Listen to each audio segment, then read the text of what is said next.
Hello friends, welcome to physics scholar. Myself Anu Kushwaha. TGT PGT और GIC physics के unit 5 electricity and magnetism के lecture number 15 में आप सब लोगों का स्वागत है। तो जैसा कि आपको पता है कि इलेक्ट्रिसिटी एंड मैग्नेटिज्म का ये लास्ट टॉपिक है, इलेक्ट्रोमैग्नेटिक वेव। तो आप कह सकते हैं कि ये सेकेंड लास्ट लेक्चर है, थियरी का ये लेक्चर है इलेक्ट्रोमैग्नेटिक वेव का। इसके बाद जो लेक्चर नंबर 16 होगा वो इस यूनिट का लास्ट लेक्चर होगा, जिसमें हम इसी के ऊपर बेस्ड प्रीवियस ईयर और इंपॉर्टेंट क्वेश्चंस को डिस्कस करेंगे। ठीक है, तो वैसे इलेक्ट्रिसिटी एंड मैग्नेटिज्म के जितने भी इंपॉर्टेंट और बड़े टॉपिक थे, कॉम्प्लेक्स टॉपिक थे, वो सारे कवर हो चुके हैं।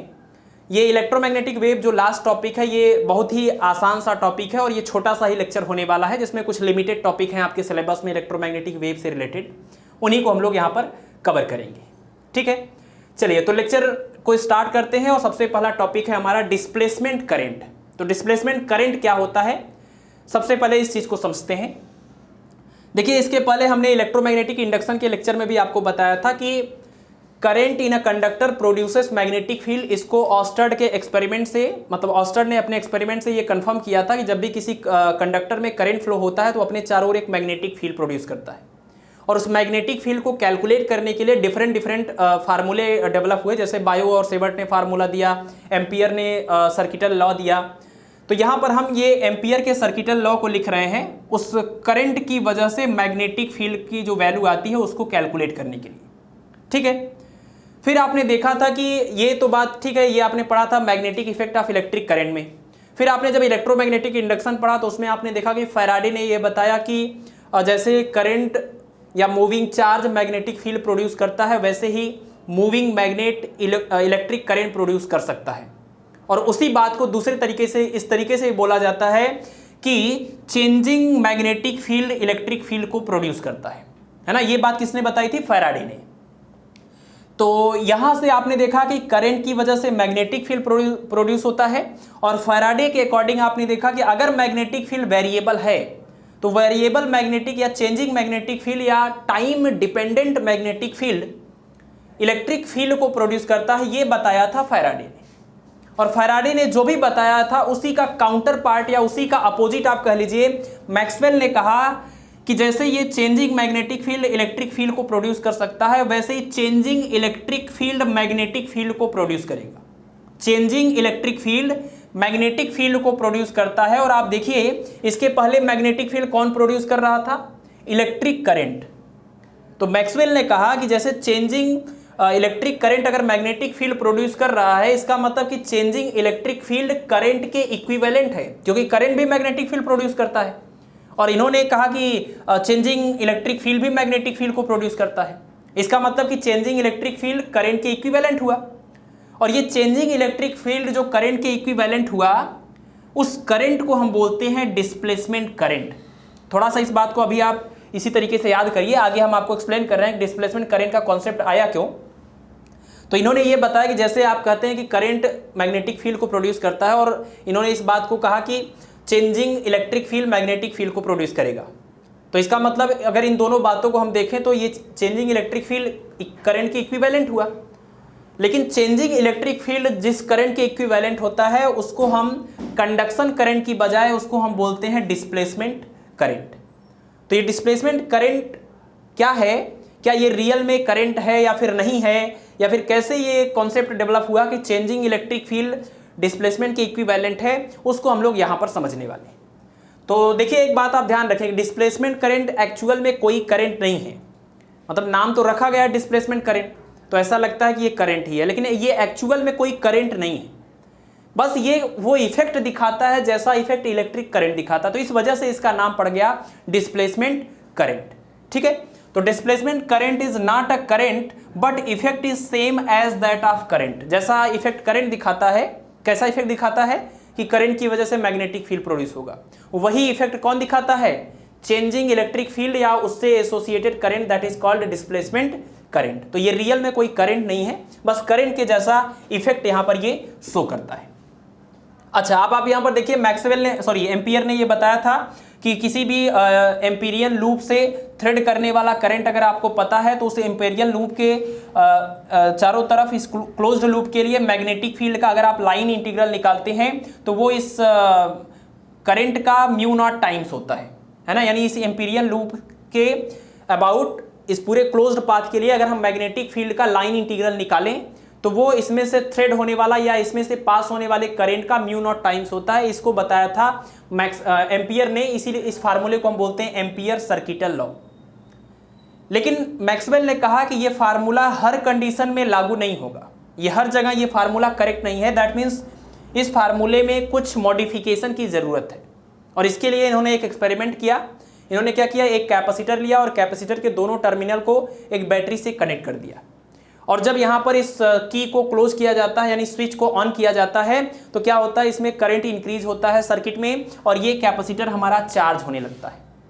और इस दौरान इन्होंने देखा कि यहाँ पर जब करंट इसमें फ्लो होता है और ये कैपेसिटर हमारा चार्ज होता है तो इन्होंने देखा कि यहाँ पर जहाँ पर सर्किट में करंट फ्लो होता है, जहाँ पर सर्किट में करंट फ्लो होता है वहाँ पर तो मैग्नेटिक फील्ड प्रेजेंट है ही, साथ ही साथ इन कैपेसिटर की दोनों प्लेट्स के बीच जहाँ पर ये वायर नहीं है, कंडक्टर नहीं है, यानी आप कह सकते हैं यहाँ पर ये वायर ब्रेक हो गया है, वहाँ पर भी मैग्नेटिक फील्ड प्रोड्यूस होता है।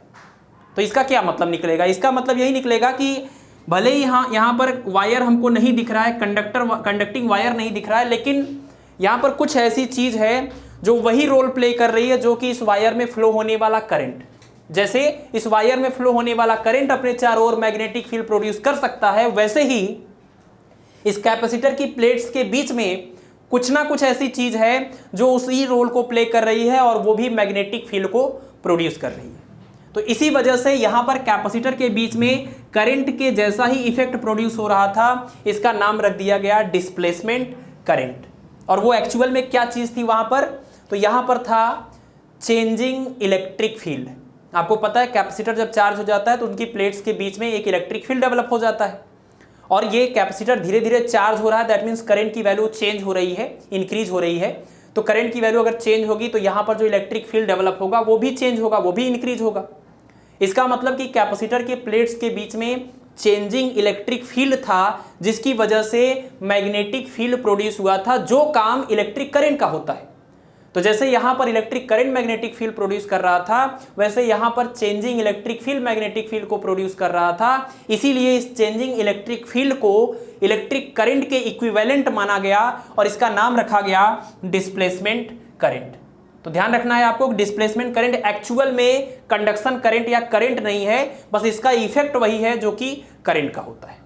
ठीक है, तो यहां से डिस्प्लेसमेंट करंट का कॉन्सेप्ट आया और यहां से मैक्सवेल ने एम्पियर सर्किटल लॉ को मॉडिफाई किया। इन्होंने बताया कि अगर आप इस फार्मूले को यहां पर यूज करेंगे कैपेसिटर की प्लेट्स के बीच में, तो वहां पर तो कोई करंट फ्लो नहीं हो रहा है। इसका मतलब कि इस फार्मूले के अकॉर्डिंग वहां पर मैग्नेटिक फील्ड 0 मिलना चाहिए, लेकिन एक्चुअल में वहां कुछ मैग्नेटिक फील्ड मिल रहा था। तो प्रैक्टिकल चीज जो बता रही वो तो करेक्ट है, ये तो थियोरेटिकल फार्मूला हुआ। तो इसका मतलब कि ये एम्पियर का सर्किटल लॉ है वो यहाँ पर कंडक्टिंग वायर के अबाउट कहीं पर भी आप अप्लाई करेंगे करेक्ट है, बट कैपेसिटर के प्लेट्स के बीच में जो मैग्नेटिक फील्ड मिला है वो इस फार्मूले के अकॉर्डिंग आपको मैग्नेटिक फील्ड 0 बताएगा, जबकि एक्चुअल में वहाँ पर कुछ नॉन जीरो मैग्नेटिक फील्ड मिल रहा था। तो मैक्सवेल ने कहा कि एम्पियर के सर्किटल लॉ को मॉडिफाई करने की जरूरत है, जहां पर इस वायर का कंडक्टिंग करंट या कंडक्शन करंट नहीं मिल रहा है वहां पर भी मैग्नेटिक फील्ड होता है। और ऐसे मैग्नेटिक फील्ड के लिए भी हम इस इक्वेशन को यूज कर सकते हैं थोड़े से मॉडिफिकेशन के बाद। और मॉडिफिकेशन इन्होंने क्या किया, इन्होंने कहा कि जहां एम्पियर ये कहते हैं कि यहां पर हमको कंडक्शन करंट या वायर में फ्लो होने वाला करंट लिखना है, वहां पर एक्चुअल में टोटल करंट लिखना चाहिए। और टोटल करंट का मतलब क्या, यही कंडक्शन करंट और इसके अंदर का डिस्प्लेसमेंट करंट। ठीक है, और इस इक्वेशन को जब मैक्सवेल ने मॉडिफाई कर दिया तो इसका नाम पड़ गया एम्पियर मैक्सवेल सर्किटल लॉ। ठीक है ना, तो यानी जो B.dl है म्यू नॉट आई लिखते हैं, उस आई की जगह पर अब लिखना है आपको टोटल करंट, जहां पर टोटल करंट का मतलब है sum of conduction and displacement current. Conduction current कहाँ है, इस सर्किट में, इस वायर में। डिस्प्लेसमेंट करंट कहाँ है, चेंजिंग इलेक्ट्रिक फील्ड जहां पर है वहां पर, that means between the plates of the capacitor. ठीक है, तो यहां से डेवलप हो गया डिस्प्लेसमेंट करंट का कॉन्सेप्ट और इसी के बेसिस पर पूरा इलेक्ट्रोमैग्नेटिक जो थियरी है वो डेवलप हुई है और काफी इंपॉर्टेंट रोल प्ले करता है ये आपका डिस्प्लेसमेंट करंट। ठीक है, तो डिस्प्लेसमेंट करंट का फार्मूला, इसके ऊपर न्यूमेरिकल आते हैं तो आप ध्यान रखें। कंडक्शन करंट तो आपको ऑलरेडी पता है, जिसको आप करंट कहा करते थे वही अब उसी को आपको कंडक्शन करंट बोलना पड़ेगा, क्योंकि यहां पर अब करंट का मतलब दोनों मीनिंग निकल सकता है ना, कि चार्ज के फ्लो होने वाला करंट या चेंजिंग इलेक्ट्रिक फील्ड की वजह से प्रोड्यूस करंट। तो यहां पर आपको इस चैप्टर में करंट बोलने से पहले थोड़ा सोचना है कि कंडक्शन करंट या फिर डिस्प्लेसमेंट करंट। तो कंडक्शन करंट का formula I = dq/dt, rate of change of flow of charge is conduction current. और डिस्प्लेसमेंट करंट के लिए जो इन्होंने फार्मूला दिया वो था ID = ε0 d∅e/dt। आप देख सकते हैं कि डिस्प्लेसमेंट करंट क्यों आया हुआ है, चेंजिंग इलेक्ट्रिक फ्लक्स की वजह से। इलेक्ट्रिक फ्लक्स से चेंज होने का मतलब इलेक्ट्रिक फील्ड चेंज हो रहा था, ठीक है। तो ID = ε0 d∅e/dt ये डिस्प्लेसमेंट करंट का फार्मूला है, इसको आपको ध्यान रखना है, इसके ऊपर क्वेश्चंस पूछे जाते हैं, नोट कर लीजिए इसको। तो अब हम लोग बात करने वाले हैं मैक्सवेल इक्वेशन के बारे में। तो मैक्सवेल इक्वेशन क्या है? In 1862 Maxwell expressed the basic laws of electricity and magnetism in the form of 4 equations known as Maxwell equation. यानी मैक्सवेल ने क्या किया, जो इलेक्ट्रिसिटी और मैग्नेटिज्म के जो रूल्स हैं, जो बेसिक लॉज हैं, जैसे Gauss law of electricity, Gauss law of magnetism, Faraday's law of electromagnetic induction और एम्पियर मैक्सवेल सर्किटल लॉ, मतलब जो इलेक्ट्रिसिटी और मैग्नेटिज्म को आपस में कनेक्ट करते हैं, इसके जितने भी बेसिक लॉज थे उनको मैक्सवेल ने कलेक्ट किया और उन सभी इक्वेशंस को कलेक्टिवली हम बोलते हैं मैक्सवेल्स इक्वेशन, है ना। तो इलेक्ट्रिसिटी और मैग्नेटिज्म के बेसिक लॉज तो आपने पढ़ ही रखे हैं। गॉस लॉ ऑफ इलेक्ट्रिसिटी आपने पढ़ा है, गॉस लॉ ऑफ मैग्नेटिज्म भी आपने पढ़ा है, magnetic effect of electric current के चैप्टर में इसको आपने इलेक्ट्रोस्टैटिक में पढ़ा हुआ है। Faraday's law of electromagnetic induction आपने इलेक्ट्रोमैग्नेटिक इंडक्शन वाले टॉपिक में पढ़ा। और आज ही के लेक्चर में हमने पिछले स्लाइड में आपको बता दिया एम्पियर मैक्सवेल सर्किटल लॉ, जो कि एम्पियर सर्किटल लॉ का मॉडिफाइड फॉर्म है, ठीक है। तो इन्हीं चारों इक्वेशंस को मैक्सवेल ने कलेक्ट किया और बताया कि यही वो 4 इक्वेशन है जिनकी हेल्प से आप इलेक्ट्रिसिटी और मैग्नेटिज्म को आपस में कनेक्ट कर सकते हैं। यानी इलेक्ट्रिसिटी और मैग्नेटिज्म का जो रिलेशन है उनको हम इन 4 मैक्सवेल इक्वेशन की हेल्प से समझ सकते हैं। तो ये जो भी इलेक्ट्रिसिटी और मैग्नेटिज्म के बेसिक लॉज थे, इन्हीं को मैक्सवेल ने कलेक्ट किया और इन्हीं का नाम है मैक्सवेल इक्वेशन। ये है आपका मैक्सवेल का फर्स्ट इक्वेशन, इसको बोलते हैं मैक्सवेल का सेकंड इक्वेशन, ये है मैक्सवेल का थर्ड इक्वेशन और ये है मैक्सवेल का फोर्थ इक्वेशन। अब जो भी ये इक्वेशंस हैं, जो भी इनके फार्मूले हैं, उनका वेक्टर फॉर्म हम देखें यहाँ पर, तो डेरिवेटिव फॉर्म यानी डिफरेंशियल फॉर्म और इंटीग्रल फॉर्म की हम लोग बात करेंगे। तो गॉस लॉ ऑफ इलेक्ट्रिसिटी का डेरिवेटिव या डिफरेंशियल फॉर्म होता है del डॉट E = ρ/ε0, जहां पर E का मतलब इलेक्ट्रिक फील्ड है और रो का मतलब है वॉल्यूम चार्ज डेंसिटी। इसका इंटीग्रल फॉर्म होता है integral D dot ds = q, जहां पर D को हम बोलते हैं डिस्प्लेसमेंट वेक्टर, जिसको इस तरीके से लिखते हैं D = ε E, है ना। इसके बारे में हम लोग पोलराइजेशन ऑफ डाइलेक्ट्रिक की जब बात कर रहे थे तो वहां पर हमने डिस्प्लेसमेंट वेक्टर के बारे में काफी डिटेल में बातें आपको बताई हैं, तो आप उस लेक्चर को देख सकते हैं। कैपेसिटर वाला जो लेक्चर है उसको आप देख सकते हैं, ठीक है। गॉस लॉ ऑफ मैग्नेटिज्म की बात करें तो del डॉट B = 0, ये डिफरेंशियल फॉर्म है इसका, और इसका इंटीग्रल फॉर्म होता है B डॉट ds = 0। यही वो इक्वेशन है जिससे आपको पता चला था कि मैग्नेटिक मोनोपोल एग्जिस्ट नहीं करते, है ना। मैग्नेटिक मोनोपोल एग्जिस्ट नहीं करते, वो ये मैक्सवेल के सेकंड इक्वेशन से आपको पता चलता है, या गॉस लॉ ऑफ मैग्नेटिज्म से पता चलता है। नेक्स्ट है Faraday's law of electromagnetic induction, यानी कि मैक्सवेल का थर्ड इक्वेशन, जिसका डेरिवेटिव या डिफरेंशियल फॉर्म है del cross E = -del B/del T, और इसका इंटीग्रल फॉर्म है line integral of electric field = -d/dt B dot ds, ठीक है। नेक्स्ट है मैक्सवेल का फोर्थ इक्वेशन, जिसको हम एम्पियर मैक्सवेल सर्किटल लॉ बोलते हैं। इसका डेरिवेटिव फॉर्म है del cross B = μ0J + μ0 ε0 del E/del T। अब यहाँ पर एक चीज़ ध्यान रखें आप कि ये जो टर्म है μ0J यानी del क्रॉस B = μ0J, जब हम एम्पियर के सर्किटल लॉ को मॉडिफाई नहीं करते हैं, दैट मीन्स उसमें मैक्सवेल ने जो मॉडिफिकेशन किया था उसको कंसीडर नहीं करते हैं डिस्प्लेसमेंट करंट को, तो एम्पियर सर्किटल लॉ का जो डेरिवेटिव फॉर्म आता है वो यही आता है del क्रॉस B = μ0J, ठीक है ना। तो ध्यान रखिएगा आप, कई बार ऐसे भी पूछा जाता है कि del क्रॉस B = μ0J ये क्या है। तो ऑप्शन में आपको 2 चीजें मिलनी चाहिए, या तो आपको ये दिया जाए कि ये मैक्सवेल का फोर्थ इक्वेशन है ना, मैक्सवेल का फोर्थ इक्वेशन है एक वायर के केस में, या फिर ये कह सकते हैं कि इसके लिए ऑप्शन आपको मिलना चाहिए कि ये एम्पियर सर्किटल लॉ है, ठीक है। तो ध्यान रखना है आपको, this is called ampere Maxwell circuital law, अगर हम इस पूरे को कंसीडर करें तो, और इसका इंटीग्रल फॉर्म होता है B dot D L equal to mu naught J plus del D by del T dot D S, यानी कि सरफेस इंटीग्रल, जहां पर जे का मतलब आप समझ रहे हैं करंट डेंसिटी और रो का मतलब क्या है, ये रो जो है rho is the volume charge density और डी को हम बोलते हैं डिस्प्लेसमेंट वेक्टर। ठीक है, तो ये मैक्सवेल के चारों इक्वेशंस हैं जिनका ये जनरल फॉर्म है। अगर आपको मैक्सवेल के इक्वेशन को फ्री स्पेस के लिए लिखना है या फिर किसी आइसोट्रोपिक मीडियम के लिए लिखना है तो ऐसे केस में आपको इन कुछ बातों का ध्यान रखना है। जैसे फ्री स्पेस के लिए अगर आपको मैक्सवेल का इक्वेशन लिखना है तो आपको अलग से याद करने की जरूरत नहीं है, आप ये जनरल फॉर्म याद रखिए मैक्सवेल के चारों इक्वेशन का। फ्री स्पेस के लिए क्या करना है, जहां जहां जे दिख रहा है वहां पर जीरो रख दीजिए, यानी current density for free space zero हो जाएगा। जे की वैल्यू जीरो रख देंगे तो ये मैक्सवेल का इक्वेशन बन जाएगा फ्री स्पेस के लिए। रो की वैल्यू भी आपको जीरो रखनी है, ये जहां पर रो दिख रहा है, यानी फ्री स्पेस के लिए मैक्सवेल का जो फर्स्ट इक्वेशन आएगा वो आएगा del dot E equal to zero. ठीक है ना, जबकि किसी मीडियम के लिए अगर हम कहें तो del dot E equal to rho upon epsilon naught. तो ध्यान रखना है आपको कि आपका जो मैक्सवेल इक्वेशन है वो फ्री स्पेस के लिए है कि आइसोट्रोपिक मीडियम के लिए। तो आप कह सकते हैं ये आइसोट्रोपिक मीडियम के लिए ही है। बस आपको करना क्या है, अगर आइसोट्रोपिक मीडियम की बात हो रही है तो डिस्प्लेसमेंट वेक्टर का मीनिंग यहाँ पर क्या होगा, एप्सिलॉन ई। फ्री स्पेस के लिए अगर ये इक्वेशन होगा तो यहाँ पर डी का मतलब क्या होगा, एप्सिलॉन नॉट ई, क्योंकि आपको पता है मीडियम के लिए परमिटिविटी को एप्सिलॉन से रिप्रेजेंट करेंगे, फ्री स्पेस के लिए एप्सिलॉन नॉट से एक्सप्रेस करेंगे।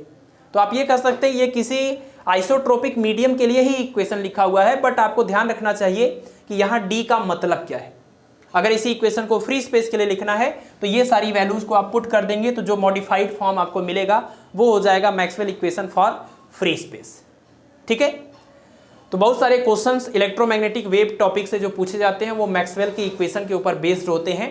तो मैं तो आपको यही सजेस्ट करूंगा कि आप मैक्सवेल के इक्वेशन का इंटीग्रल फॉर्म थोड़ा बहुत आपको परेशान कर सकता है, बट ये डिफरेंशियल फॉर्म काफ़ी आसान होता है, आपको ध्यान रखना है। और देखिए इसमें आप याद करने के लिए कुछ बातों का ध्यान रखिए। देखिए यहाँ क्या है, डेल डॉट ई मतलब इलेक्ट्रिक फील्ड का ये डॉट प्रोडक्ट है डेल के साथ, यानी डाइवर्जेंस है। यहाँ मैग्नेटिक फील्ड का डाइवर्जेंस है, यहाँ इलेक्ट्रिक फील्ड का कर्ल है, यहाँ पर मैग्नेटिक फील्ड का कर्ल है।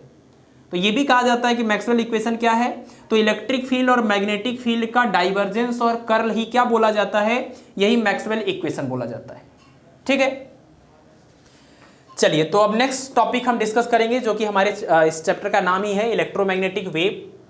तो इलेक्ट्रोमैग्नेटिक वेव क्या होता है, आपने देखा कि मैक्सवेल ने अपने चारों इक्वेशन की हेल्प से ये डिफाइन या ये कह लीजिए ये इस्टेब्लिश करने की कोशिश की कि इलेक्ट्रिसिटी और मैग्नेटिज्म आपस में एक दूसरे से किस तरीके से कनेक्टेड हैं।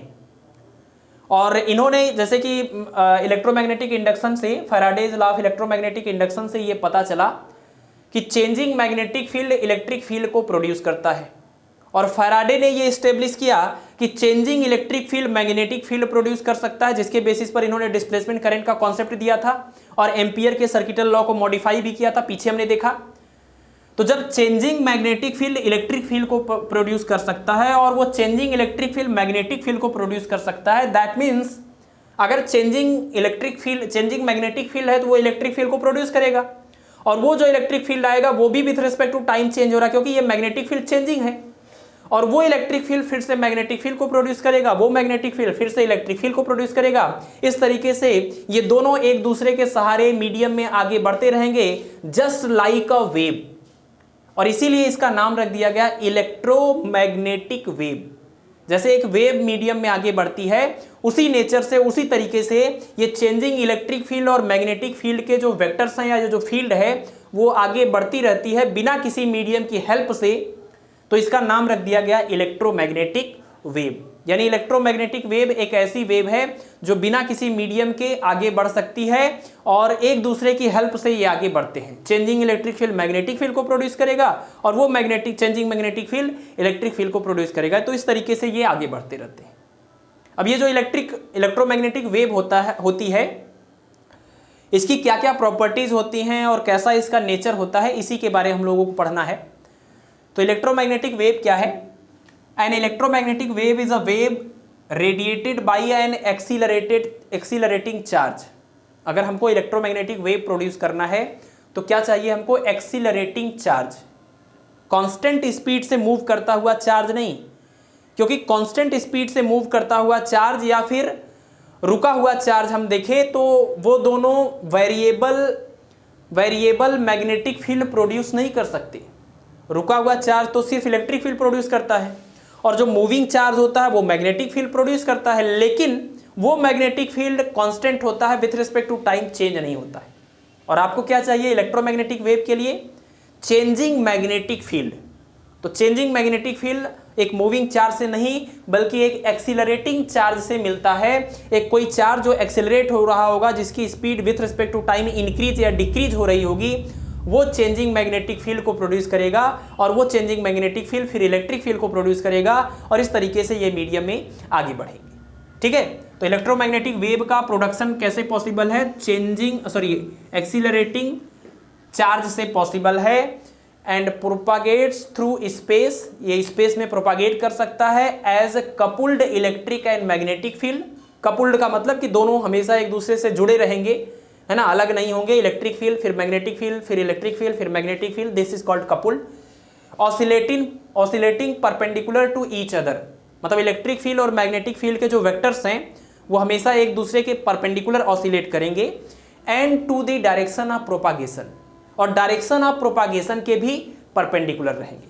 यानी अच्छा, ये जितनी भी बातें आप पढ़ रहे हैं उन्हीं के बेसिस पर ये यहाँ पर ये डिजाइन बनाया गया, ये ग्राफ बनाया गया है, ताकि आप इन सारी प्रॉपर्टीज को इस ग्राफ से समझ सके। जैसे इलेक्ट्रोमैग्नेटिक वेव की ये प्रॉपर्टी होती है कि इलेक्ट्रिक वेक्टर और मैग्नेटिक वेक्टर हमेशा एक दूसरे के परपेंडिकुलर वाइब्रेट करेंगे, और डायरेक्शन ऑफ प्रोपागेशन के भी परपेंडिकुलर वाइब्रेट करेंगे। तो अगर हम यहाँ पर एक्स, वाई और जेड एक्सिस दिखाएं तो हमने माना कि अगर इलेक्ट्रिक फील्ड, और ये ऑसिलेटिंग होता है, बिल्कुल पीरियोडिक नेचर का, है ना, अल्टरनेटिंग जैसे करंट का ग्राफ होता है उस तरीके का। तो ये जो इलेक्ट्रिक फील्ड होता है, ये चेंजिंग इलेक्ट्रिक फील्ड, अगर ये वाई डायरेक्शन में वाइब्रेट कर रही है तो जो हमारा चेंजिंग मैग्नेटिक फील्ड है वो जेड डायरेक्शन में वाइब्रेट करेगी, और वाई डायरेक्शन में वाइब्रेट करता हुआ इलेक्ट्रिक फील्ड और जेड डायरेक्शन में वाइब्रेट करता हुआ मैग्नेटिक फील्ड, ये दोनों के दोनों डायरेक्शन ऑफ प्रोपागेशन के परपेंडिकुलर है, क्योंकि ये जो वेव है ये एक्स डायरेक्शन में आगे बढ़ रही है। तो अगर वेव एक्स डायरेक्शन में आगे बढ़ रही है, इसका मतलब डायरेक्शन ऑफ प्रोपागेशन के परपेंडिकुलर ये वाई डायरेक्शन में, और डायरेक्शन ऑफ प्रोपागेशन के परपेंडिकुलर ये जेड डायरेक्शन में, और एक दूसरे के भी डायरेक्शन है, क्योंकि वाई और मतलब परपेंडिकुलर है, क्योंकि वाई और जेड के बीच का एंगल भी 90 होता है। ठीक है, तो इलेक्ट्रिक फील्ड और मैग्नेटिक फील्ड एक दूसरे के परपेंडिकुलर ऑसिलेट या वाइब्रेट करते हैं, और डायरेक्शन ऑफ प्रोपागेशन के भी परपेंडिकुलर वाइब्रेट करते हैं। इसीलिए कहा जाता है कि इलेक्ट्रोमैग्नेटिक वेव का जो नेचर होता है वो कैसा है? ट्रांसवर्स। इलेक्ट्रोमैग्नेटिक वेव कैसे नेचर की होती है? ट्रांसवर्स नेचर की होती है। ट्रांसवर्स का मतलब क्या? इसके जो वेक्टर्स हैं उनका जो वाइब्रेशन है वो डायरेक्शन ऑफ प्रोपागेशन के हमेशा परपेंडिकुलर होता है। तो इलेक्ट्रोमैग्नेटिक वेव के दो कंपोनेंट है, इलेक्ट्रिक वेक्टर और मैग्नेटिक वेक्टर, दोनों के दोनों डायरेक्शन ऑफ प्रोपागेशन के परपेंडिकुलर हैं। इसीलिए हम इसको क्या बोलते हैं? Transverse wave. जबकि आपको पता है लॉन्गिट्यूडनल वेव में क्या होता है कि जो कंपोनेंट होते हैं, जो वेव के कंपोनेंट होते हैं, वो डायरेक्शन ऑफ प्रोपागेशन में ही वाइब्रेट करते हैं, उसी डायरेक्शन के अलोंग वाइब्रेट करते हैं। और ट्रांसवर्सल वेव में क्या होता है कि वो डायरेक्शन ऑफ प्रोपागेशन के परपेंडिकुलर वाइब्रेट या ऑसिलेट करते हैं, जो कि यहां पर हो रहा है। ठीक है, चलिए, तो यहां पर देखिए वाई डायरेक्शन में इलेक्ट्रिक वेक्टर वाइब्रेट कर रहा है, तो वाई का पॉजिटिव डायरेक्शन, वाई का नेगेटिव डायरेक्शन इलेक्ट्रिक वेक्टर, फिर वाई का पॉजिटिव डायरेक्शन। यहाँ मैग्नेटिक वेक्टर जो है वो जेड डायरेक्शन में है, तो यहाँ पर जेड का पॉजिटिव डायरेक्शन, जेड का नेगेटिव डायरेक्शन। ध्यान रखना है, बहुत सारे लोग क्या करते हैं, ये पान के पत्ते की तरह शेप तो बनाते हैं, लेकिन ये ध्यान नहीं देते इलेक्ट्रिक वेक्टर परपेंडिकुलर ऊपर की तरफ है वाई डायरेक्शन में, लेकिन मैग्नेटिक वेक्टर जेड डायरेक्शन में है। तो आपको इस तरीके से दिखाना, बहुत सारे लोग नीचे ही ऐसे ही सिंपल सा खींचते हैं, तो ध्यान रखना है जेड डायरेक्शन में ये होना चाहिए। और जब ये नेगेटिव जेड डायरेक्शन में जाएगा तब भी ध्यान रखना है वर्टिकल नहीं होना चाहिए, इसी के पैरेलल होना चाहिए ना, नेगेटिव जेड डायरेक्शन में अंदर की ओर। और ये जो वाई पॉजिटिव वाई डायरेक्शन में था, जब ये नेगेटिव वाई डायरेक्शन में आएगा तो नीचे भी इस डायरेक्शन ऑफ प्रोपागेशन के बिल्कुल परपेंडिकुलर एकदम वर्टिकली नीचे की तरफ होगा। तो ये और ये इलेक्ट्रिक वेक्टर के वाइब्रेशन को दिखा रहे हैं, और ये तीनों मैग्नेटिक वेक्टर के वाइब्रेशन को दिखा रहे हैं। ठीक है ना, चलिए, तो इतना आप नोट कर लीजिए। अब हम लोग नेक्स्ट टॉपिक ये देखने वाले हैं कि जो डिफरेंट टाइप के इलेक्ट्रोमैग्नेटिक वेव है, उनकी एनर्जी, उनका वेवलेंथ, उनका पेनिट्रेशन पावर का सीक्वेंस क्या है, जो हम आपको ऑलरेडी इलेक्ट्रोमैग्नेटिक वेव चैप्टर में बता चुके हैं। बट चूंकि ये अब चैप्टर का नाम ही इलेक्ट्रोमैग्नेटिक वेव है, तो यहाँ पर उस चीज़ को हम दोबारा से डिस्कस करेंगे। तो देखिए, आपको करना क्या है कि इलेक्ट्रोमैग्नेटिक स्पेक्ट्रम को याद करने के लिए एक छोटी सी कहानी को इमेजिन करना है। जैसे सपोज कि आपका एक रेडियो स्टेशन है जिसमें आप आरजे हैं यानी रेडियो जॉकी हैं, और आपने कभी अपने स्टूडियो में इनवाइट किया आपने युवराज सिंह को और इंटरव्यू के लिए, और इंटरव्यू के बाद आपने ये बात अपने दोस्तों से बताई। किस तरीके से आपने बताई कि आपने कहा कि युवराज सिंह मेरे रेडियो स्टेशन में आए थे और उन्होंने गाना गाया, यानी कि गाए यूवी यानी युवराज सिंह इन माई रेडियो। अब यहाँ पर स्टेशन नहीं लिखना है, सिर्फ रेडियो तक रोक देना है। गाए यूवी इन माई रेडियो मतलब युवराज सिंह आए थे, उन्होंने मेरे रेडियो स्टेशन में आकर के गाना गाया। अब ये जो स्टेटमेंट है इसको आपको याद रखना है, और इसमें जितने भी वर्ड लिखे हुए हैं इन सब को किसी न किसी इलेक्ट्रोमैग्नेटिक वेव से एसोसिएट कर देना। जैसे गाए में जो ये यहाँ तक का वर्ड है इसको आप जी फॉर गामा, इसको गामा रे से इसको जोड़ दीजिए, और ये में जो ये है एक्स रे, ए जो आ रहा है उसको आप एक्स रे से कनेक्ट कर दीजिए, ठीक है ना। तो ये हुआ गामा रे और ये हुआ आपका एक्स रे। यू का मतलब यहाँ पर अल्ट्रा वायलेट, वी का मतलब यहाँ पर विजिबल। अब यू और वी दोनों मिला करके अल्ट्रा वायलेट मत कर दीजिएगा, इसमें दो हैं। यू का मतलब अल्ट्रा वायलेट और वी का मतलब विजिबल। विजिबल मतलब कि जिसको हम दृश्य प्रकाश बोलते हैं, जिसको हम नॉर्मली व्हाइट लाइट बोलते हैं, ठीक है, तो विजिबल। और इन का मतलब इंफ्रारेड है, और माई का मतलब माइक्रोवेव, और रेडियो का मतलब रेडियो वेव। तो ये पूरा का पूरा आपका इलेक्ट्रोमैग्नेटिक स्पेक्ट्रम एक सीक्वेंस में आपको याद हो गया। Gamma ray, X ray, ultraviolet, visible, infrared, microwave और रेडियो वेव। जहां पर विजिबल का मतलब आप समझते हैं, विजिबल का मतलब कि 7 कलर का कॉम्बिनेशन, और ये ऑर्डर भी याद रखना है कि अल्ट्रावायलेट के जस्ट बगल में वायलेट होगा, इंफ्रारेड से जस्ट पहले रेड होगा, है ना। विजिबल में तो ये सातों आ गए ना, तो अल्ट्रावायलेट के बगल में वायलेट होना चाहिए और इंफ्रारेड के पहले रेड होना चाहिए। इससे आपको ये भूलेगा नहीं तो आप गलती से, अगर कभी ऐसा हो सकता है विबग्योर की बजाय आप उल्टा करके इधर से आर से स्टार्ट करें, इधर वी लिखें तो गलत हो जाएगा। तो इसके लिए ये गलती आपसे ना हो तो ध्यान रखें, इंफ्रारेड से पहले रेड होता है और अल्ट्रावायलेट के बाद वायलेट होता है।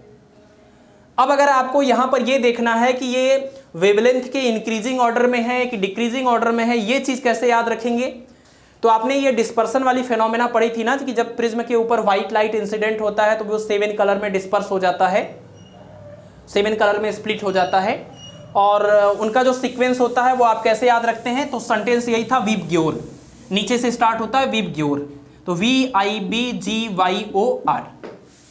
और ये जो विबग्योर का सीक्वेंस यहाँ पर ये पैटर्न होता है, इसमें आपको याद ही होगा कि ये वेवलेंथ के इंक्रीजिंग ऑर्डर में है, मतलब वायलेट का वेवलेंथ सबसे कम और रेड का वेवलेंथ सबसे ज्यादा। तो अगर वायलेट का वेवलेंथ सबसे कम और रेड का वेवलेंथ सबसे ज्यादा है तो उसी सीक्वेंस को अगर हम यहाँ पर ध्यान रखें, यानी ये वेवलेंथ का इंक्रीजिंग ऑर्डर है, यानी इस डायरेक्शन में अगर वेवलेंथ इंक्रीज हो रहा है दैट मीन्स इधर से इधर वेवलेंथ इंक्रीज हो रहा है, क्योंकि ये जो है यहाँ पर विजिबल में पहले यही पड़ेगा और लास्ट में ये पड़ेगा। तो अगर हम यहाँ पर ऐसे जा रहे हैं तो वेवलेंथ इंक्रीज हो रहा है, दैट मीन्स गामा रेज का वेवलेंथ सबसे कम होगा और रेडियो वेव का वेवलेंथ सबसे ज्यादा होगा, ठीक है ना। तो ये आपने एक तरीका डेवलप कर लिया इलेक्ट्रोमैग्नेटिक स्पेक्ट्रम को याद करने के लिए, क्योंकि इसके ऊपर जो क्वेश्चन पूछा जाता है वो बहुत ही आसान होता है। सिर्फ आपको इतना याद होना चाहिए कि ये जो सीक्वेंस आपने पैटर्न याद किया है ये वेवलेंथ के इंक्रीजिंग ऑर्डर में है या फिर डिक्रीजिंग ऑर्डर में है। आपसे क्या किया जाता है, 4-5 नाम दिए जाते हैं और उनमें से कहा जाता है कि इंक्रीजिंग ऑर्डर में कौन सा सीक्वेंस लिखा गया है या डिक्रीजिंग ऑर्डर में कौन सा सीक्वेंस लिखा गया है, या किसकी पेनिट्रेशन पावर मैक्सिमम है, किसकी फ्रीक्वेंसी मिनिमम है, किसका वेवलेंथ मैक्सिमम है। इस तरह की चीजें आपसे पूछी जाती हैं। तो सिर्फ आपको ये स्पेक्ट्रम याद हो, ये पैटर्न याद हो तो हर सवाल का जवाब आप दे सकते हैं बहुत ही आसानी के साथ, ठीक है ना। चलिए, तो यानी वेवलेंथ इस डायरेक्शन में इंक्रीज हो रहा है, तो अगर इस डायरेक्शन में वेवलेंथ इंक्रीज हो रहा होगा तो आपको पता है कि इलेक्ट्रोमैग्नेटिक वेव के लिए न्यू इक्वल टू C/λ ये फार्मूला होता है। यहाँ पर न्यू का मतलब ये फ्रीक्वेंसी है, इलेक्ट्रोमैग्नेटिक वेव की फ्रीक्वेंसी है। यहाँ पर C है speed of light in vacuum, speed of light in vacuum, और लैम्डा क्या है, उस वेव का वेवलेंथ, वेव का वेवलेंथ। तो इस फार्मूले से आपको पता है कि ये जो स्पीड ऑफ लाइट होती है एयर या वैक्यूम में, इसकी वैल्यू फिक्स होती है, यानी ये एक कांस्टेंट होता है 3 × 10⁸ मीटर पर सेकेंड। किसी मीडियम की बात करें, किसी ट्रांसपेरेंट मीडियम की बात करें तो वहां पर स्पीड ऑफ लाइट जो होता है वो C/μ के हो जाता है, जहां पर म्यू उस ट्रांसपेरेंट मीडियम का रिफ्रैक्टिव इंडेक्स है, ठीक है। तो न्यू इक्वल टू C/λ में चूंकि ये C कांस्टेंट है, इसका मतलब न्यू और लैम्डा एक दूसरे के इनवर्सली प्रोपोर्शनल होते हैं, मतलब जिस वेव का वेवलेंथ मैक्सिमम होगा उसकी फ्रीक्वेंसी मिनिमम होगी, और जिसका वेवलेंथ मिनिमम होगा उसकी फ्रीक्वेंसी मैक्सिमम होगी। तो ये जो सीक्वेंस है, आपने कहा कि ये सीक्वेंस है वेवलेंथ के बढ़ने का, तो अगर इधर वेवलेंथ बढ़ रहा है तो इसका मतलब इधर फ्रीक्वेंसी बढ़ रही होगी, क्योंकि जिसका वेवलेंथ होगा सबसे ज़्यादा उसकी फ्रीक्वेंसी होगी सबसे कम, जिसका वेवलेंथ होगा सबसे कम उसकी फ्रीक्वेंसी होगी सबसे ज़्यादा। तो इसका मतलब उसकी फ्रीक्वेंसी सबसे कम और इसकी फ्रीक्वेंसी सबसे ज़्यादा। तो आप कह सकते हैं कि ये वेवलेंथ के इंक्रीज होने का ऑर्डर है, दैट मीन्स ये फ्रीक्वेंसी के इंक्रीज होने का ऑर्डर है। और फ्रीक्वेंसी के फार्मूले से आपको पता चलेगा कि E equal to H nu, ये जो प्लांक क्वांटम प्रिंसिपल जब आपने पढ़ा था एक फोटोन की एनर्जी का फार्मूला, तो E equal to H nu ये जो फार्मूला है, इससे आपको पता चल रहा है कि H चूंकि यहाँ पर कांस्टेंट है जिसको प्लांक कांस्टेंट बोलते हैं, तो E की वैल्यू यानी एनर्जी की जो वैल्यू है वो फ्रीक्वेंसी के डायरेक्टली प्रोपोर्शनल है। यानी जिस वेव की फ्रीक्वेंसी जितनी ज़्यादा होगी उसकी एनर्जी भी उतनी ज़्यादा होगी। तो आप ये भी कह सकते हैं अगर इस डायरेक्शन में फ्रीक्वेंसी इंक्रीज हो रही है दैट मीन्स एनर्जी इंक्रीज हो रही है। तो सबसे ज़्यादा एनर्जी गामा रेज की, सबसे कम एनर्जी रेडियो वेव की। और अगर एनर्जी आपको पता चल गई तो आपको यह भी पता है कि जो पेनेट्रेशन पावर होती है, जो पेनेट्रेट करने की जो पावर होती है वो एनर्जी के ऊपर डिपेंड करती है। तो अगर ये डायरेक्शन एनर्जी के इंक्रीज होने का है, इसका मतलब यही डायरेक्शन पेनेट्रेशन पावर के भी इंक्रीज होने का है। दैट मीन्स सिर्फ इस लैम्डा को आप ध्यान रखें तो इन सारी बातों का कंक्लूजन आप निकाल सकते हैं। ठीक है, तो ये है वेवलेंथ के इंक्रीज होने का ऑर्डर, ये है फ्रीक्वेंसी के इंक्रीज होने का ऑर्डर, एनर्जी के इंक्रीज होने का ऑर्डर, पेनेट्रेशन पावर के इंक्रीज होने का ऑर्डर। दैट मीन्स इन सभी इलेक्ट्रोमैग्नेटिक वेव में सबसे खतरनाक जो वेव है वो है गामा रे, क्योंकि इसकी frequency maximum, that means energy maximum, that means penetration power maximum होता है। और सबसे कम नुकसानदायक जो हमारे लिए है वो है रेडियो वेव, क्योंकि इसका वेवलेंथ सबसे ज़्यादा यानी फ्रीक्वेंसी सबसे कम यानी एनर्जी सबसे कम यानी पेनेट्रेशन पावर सबसे कम। और जो भी हम लोग सिग्नल वगैरह यूज करते हैं कम्युनिकेशन के लिए उसमें हम रेडियो वेव का ही इस्तेमाल करते हैं। इसीलिए ये कहा जा सकता है कि सिग्नल मतलब जिस रेशियो में मोबाइल बढ़ रहे हैं उस रेशियो में इससे होने वाली कोई बीमारी नहीं बढ़ रही है, क्योंकि ये इतना ज़्यादा खतरनाक नहीं होता है। ठीक है ना, जैसा कि आपको पता है कि इसके ऊपर एक फिल्म की बात हुई थी ना, फिल्म बनी थी रोबोट 2.0, तो जिसमें ये कहा गया कि रेडिएशन की वजह से इस तरह की बातें हो रही। तो एक थियोरेटिकल कॉन्सेप्ट यानी एक डाटा ये भी है जो ये कहता है कि अगर रेडियो वेव की वजह से यानी इस रेडिएशन की वजह से चिड़िया मर रही हैं और तमाम दिक्कतें हो रही हैं, तो जिस रेशियो में मोबाइल बढ़ा हुआ है उसी रेशियो में उससे रेडिएशन की वजह से अफेक्ट होने वाली कोई बीमारी भी होनी चाहिए, लेकिन ऐसा नहीं है।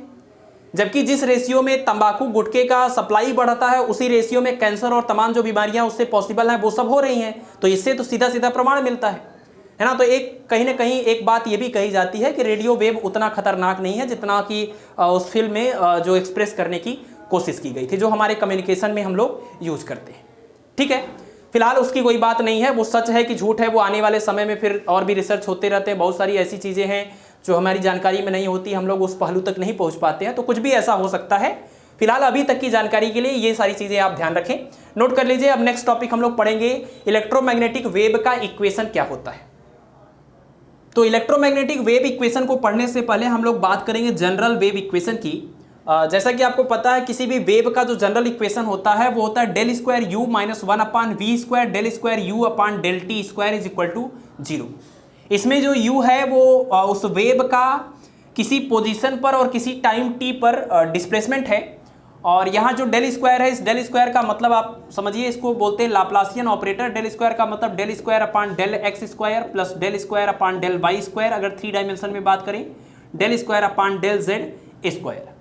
अगर हम यहाँ 1 डायमेंशन में बात करें तो यहाँ पर इसको लिख सकते हैं simply del square upon del X square, है ना, del square upon del X square. अगर वेव एक्स डायरेक्शन में प्रोपागेट कर रही है तो लिख सकते हैं, अगर वाई डायरेक्शन में जा रहे हैं तो del square upon del Y square U हो जाएगा। ठीक है ना, तो ये डेल स्क्वायर का मतलब यहाँ पर ये पूरा पार्ट होगा, और u is the displacement of the wave at position x at time t, और v उस वेव की वेलोसिटी है जिस वेव का ये इक्वेशन है। तो किसी भी वेव का जनरल एक इक्वेशन इस तरीके से होता है, आप इसको बहुत ही ध्यान से इसको याद रखें। और आप देखेंगे जब हम इलेक्ट्रोमैग्नेटिक वेव का इक्वेशन डिराइव करते हैं तो वो भी इसी फॉर्म में हमको मिलती है। तो यहाँ पर जो सेकंड डेरिवेटिव लिया गया है u का टाइम के रिस्पेक्ट में, उसका ये जो फैक्टर है उसके 1 के अपान में क्या है, इस वेव की वेलोसिटी है।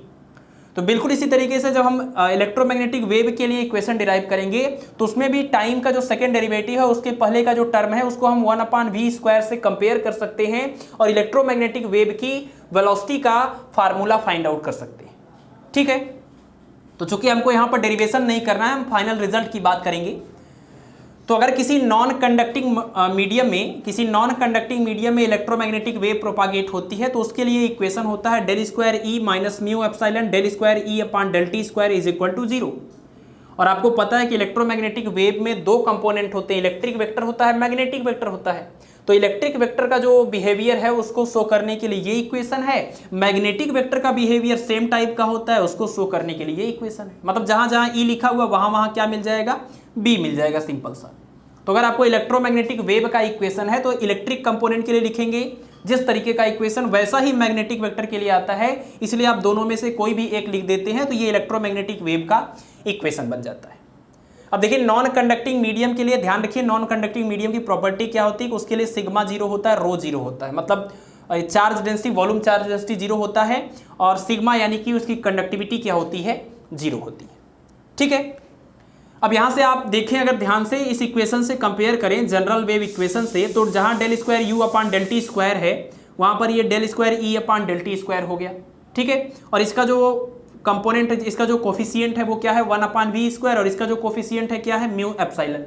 तो आप चाहे तो कंपेयर कर सकते हैं, तो आपको क्या मिलेगा, 1/v² is equal to mu epsilon, that means v is equal to 1/म्यू एप्सिलॉन और स्क्वायर रूट के अंदर।